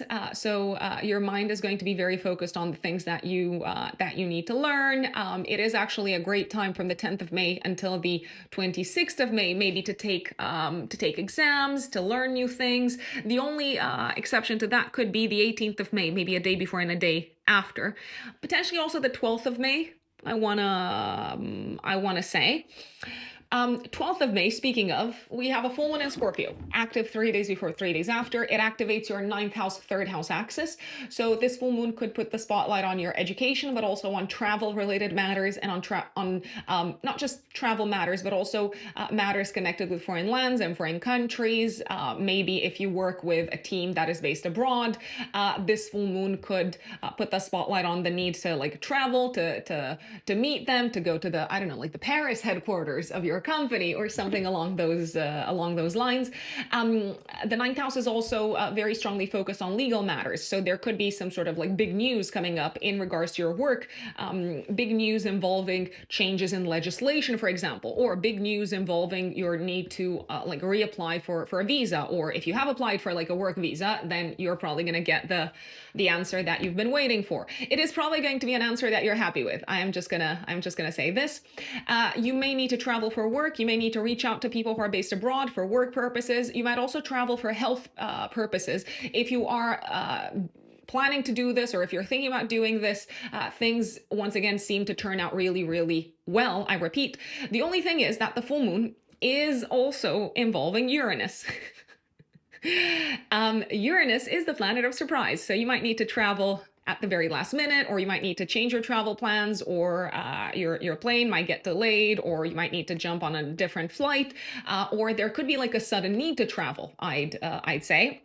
There could also be some big surprises coming up, either from siblings or from in-laws or from cousins.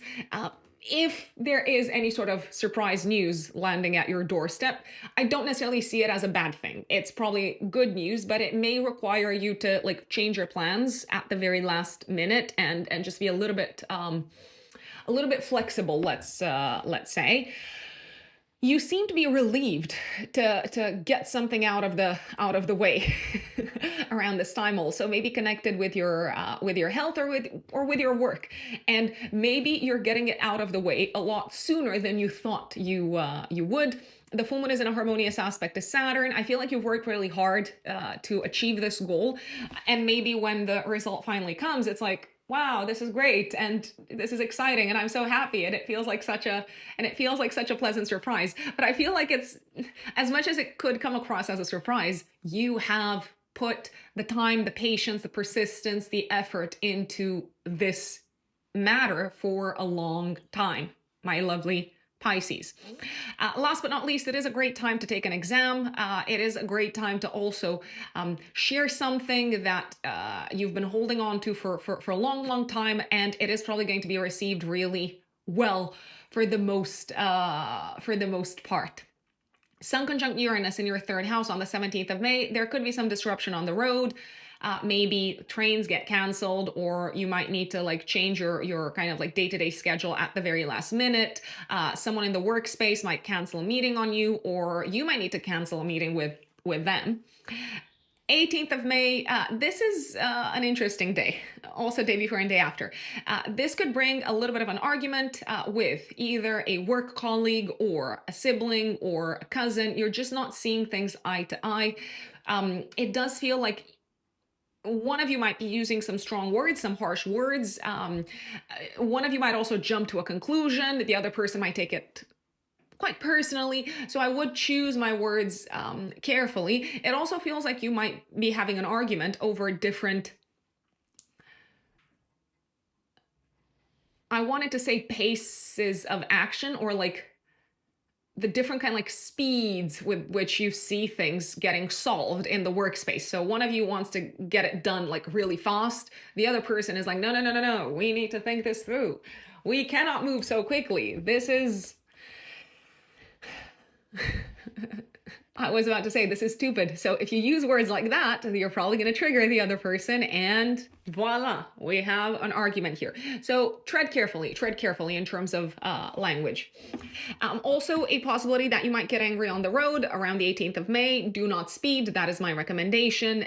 You might also get frustrated because you can't get to like an event in time. So if you need to get anywhere, 18th of May, day before and day after, make sure that you leave home early. 20th of May, Sun goes into Gemini in your 4th house. The spotlight is going to be placed on home life, family life, interactions with family members for the next month. 22nd of May, probably one of the best days of the month. Also active day before and day after this energy that I'm about to share some things about. Venus trines Mars. So this is fantastic for work purposes. Great time to start a new work project, start a new work collaboration, go to an interview, impress someone with your skills, take action on the work front, take the lead on the work front, take the lead when it comes to a matter that requires both enthusiasm, speed, leadership qualities, but also creative abilities. I feel like this is also a great time in which to spend money on health-related matters. You're probably going to achieve the desired result, and it's money very, very well spent. Don't be afraid to trust your gut. Don't be afraid to take. Oh, I apologize. I'm kind of like moving my hands and I'm doing something with the microphone. So don't be afraid to trust your gut when it comes to taking action. Enthusiasm is going to pay off, if you ask me. In the workspace, in the health space, it's a great time. It is a great time. 24th of May, Mercury conjunct Uranus. Again, a little bit of like unexpected things happening on the road.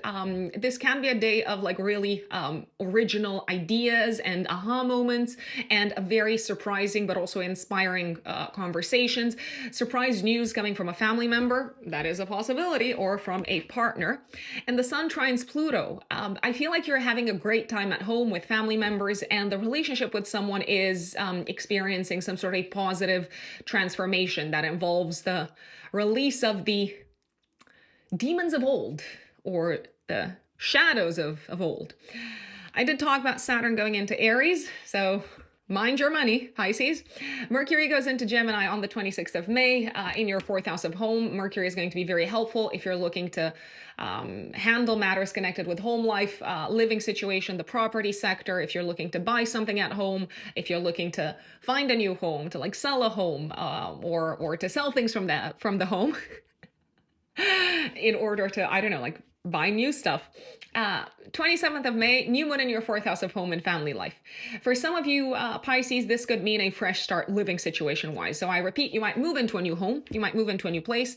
For some of you, it could also bring in a new and a better and an improved relationship with someone who is a family member, or who you consider to be a family member. Maybe they're not necessarily family, but they feel like family. So better communication, better understanding, a better dynamic. I do believe that for a lot of people, however, this new moon brings in a transformation of some sorts in your private life. And it could be something that you're very excited about. It could be something that also involves maybe the spending of money, but you don't mind it. You're like, yeah, this is worth it. If you've decided, yeah, you know what, we're gonna buy a new place, I feel like you're ready to commit to this goal. The new moon, however, is the seed moment. It's the incipient stage. So you're just planting the seeds. I repeat. And 30th of May, we have a Mercury Cazimi. So the month ends beautifully with the new moon in Gemini and the Mercury Cazimi. The new moon is very nicely aspected. Mercury Cazimi, fabulous. So great ideas concerning your future in terms of home and living situation, my dear Pisces, and also in terms of what needs to be improved, what needs to be repaired, what needs to be fixed, what needs to be solved at home in your private life. So you seem to have really good ideas around that on the 30th of May. 30th of May, and I want to say also the day before and the day after is a great time to sign things and to talk about things and to communicate about things connected with home life, the family sector, the property sector, land, real estate.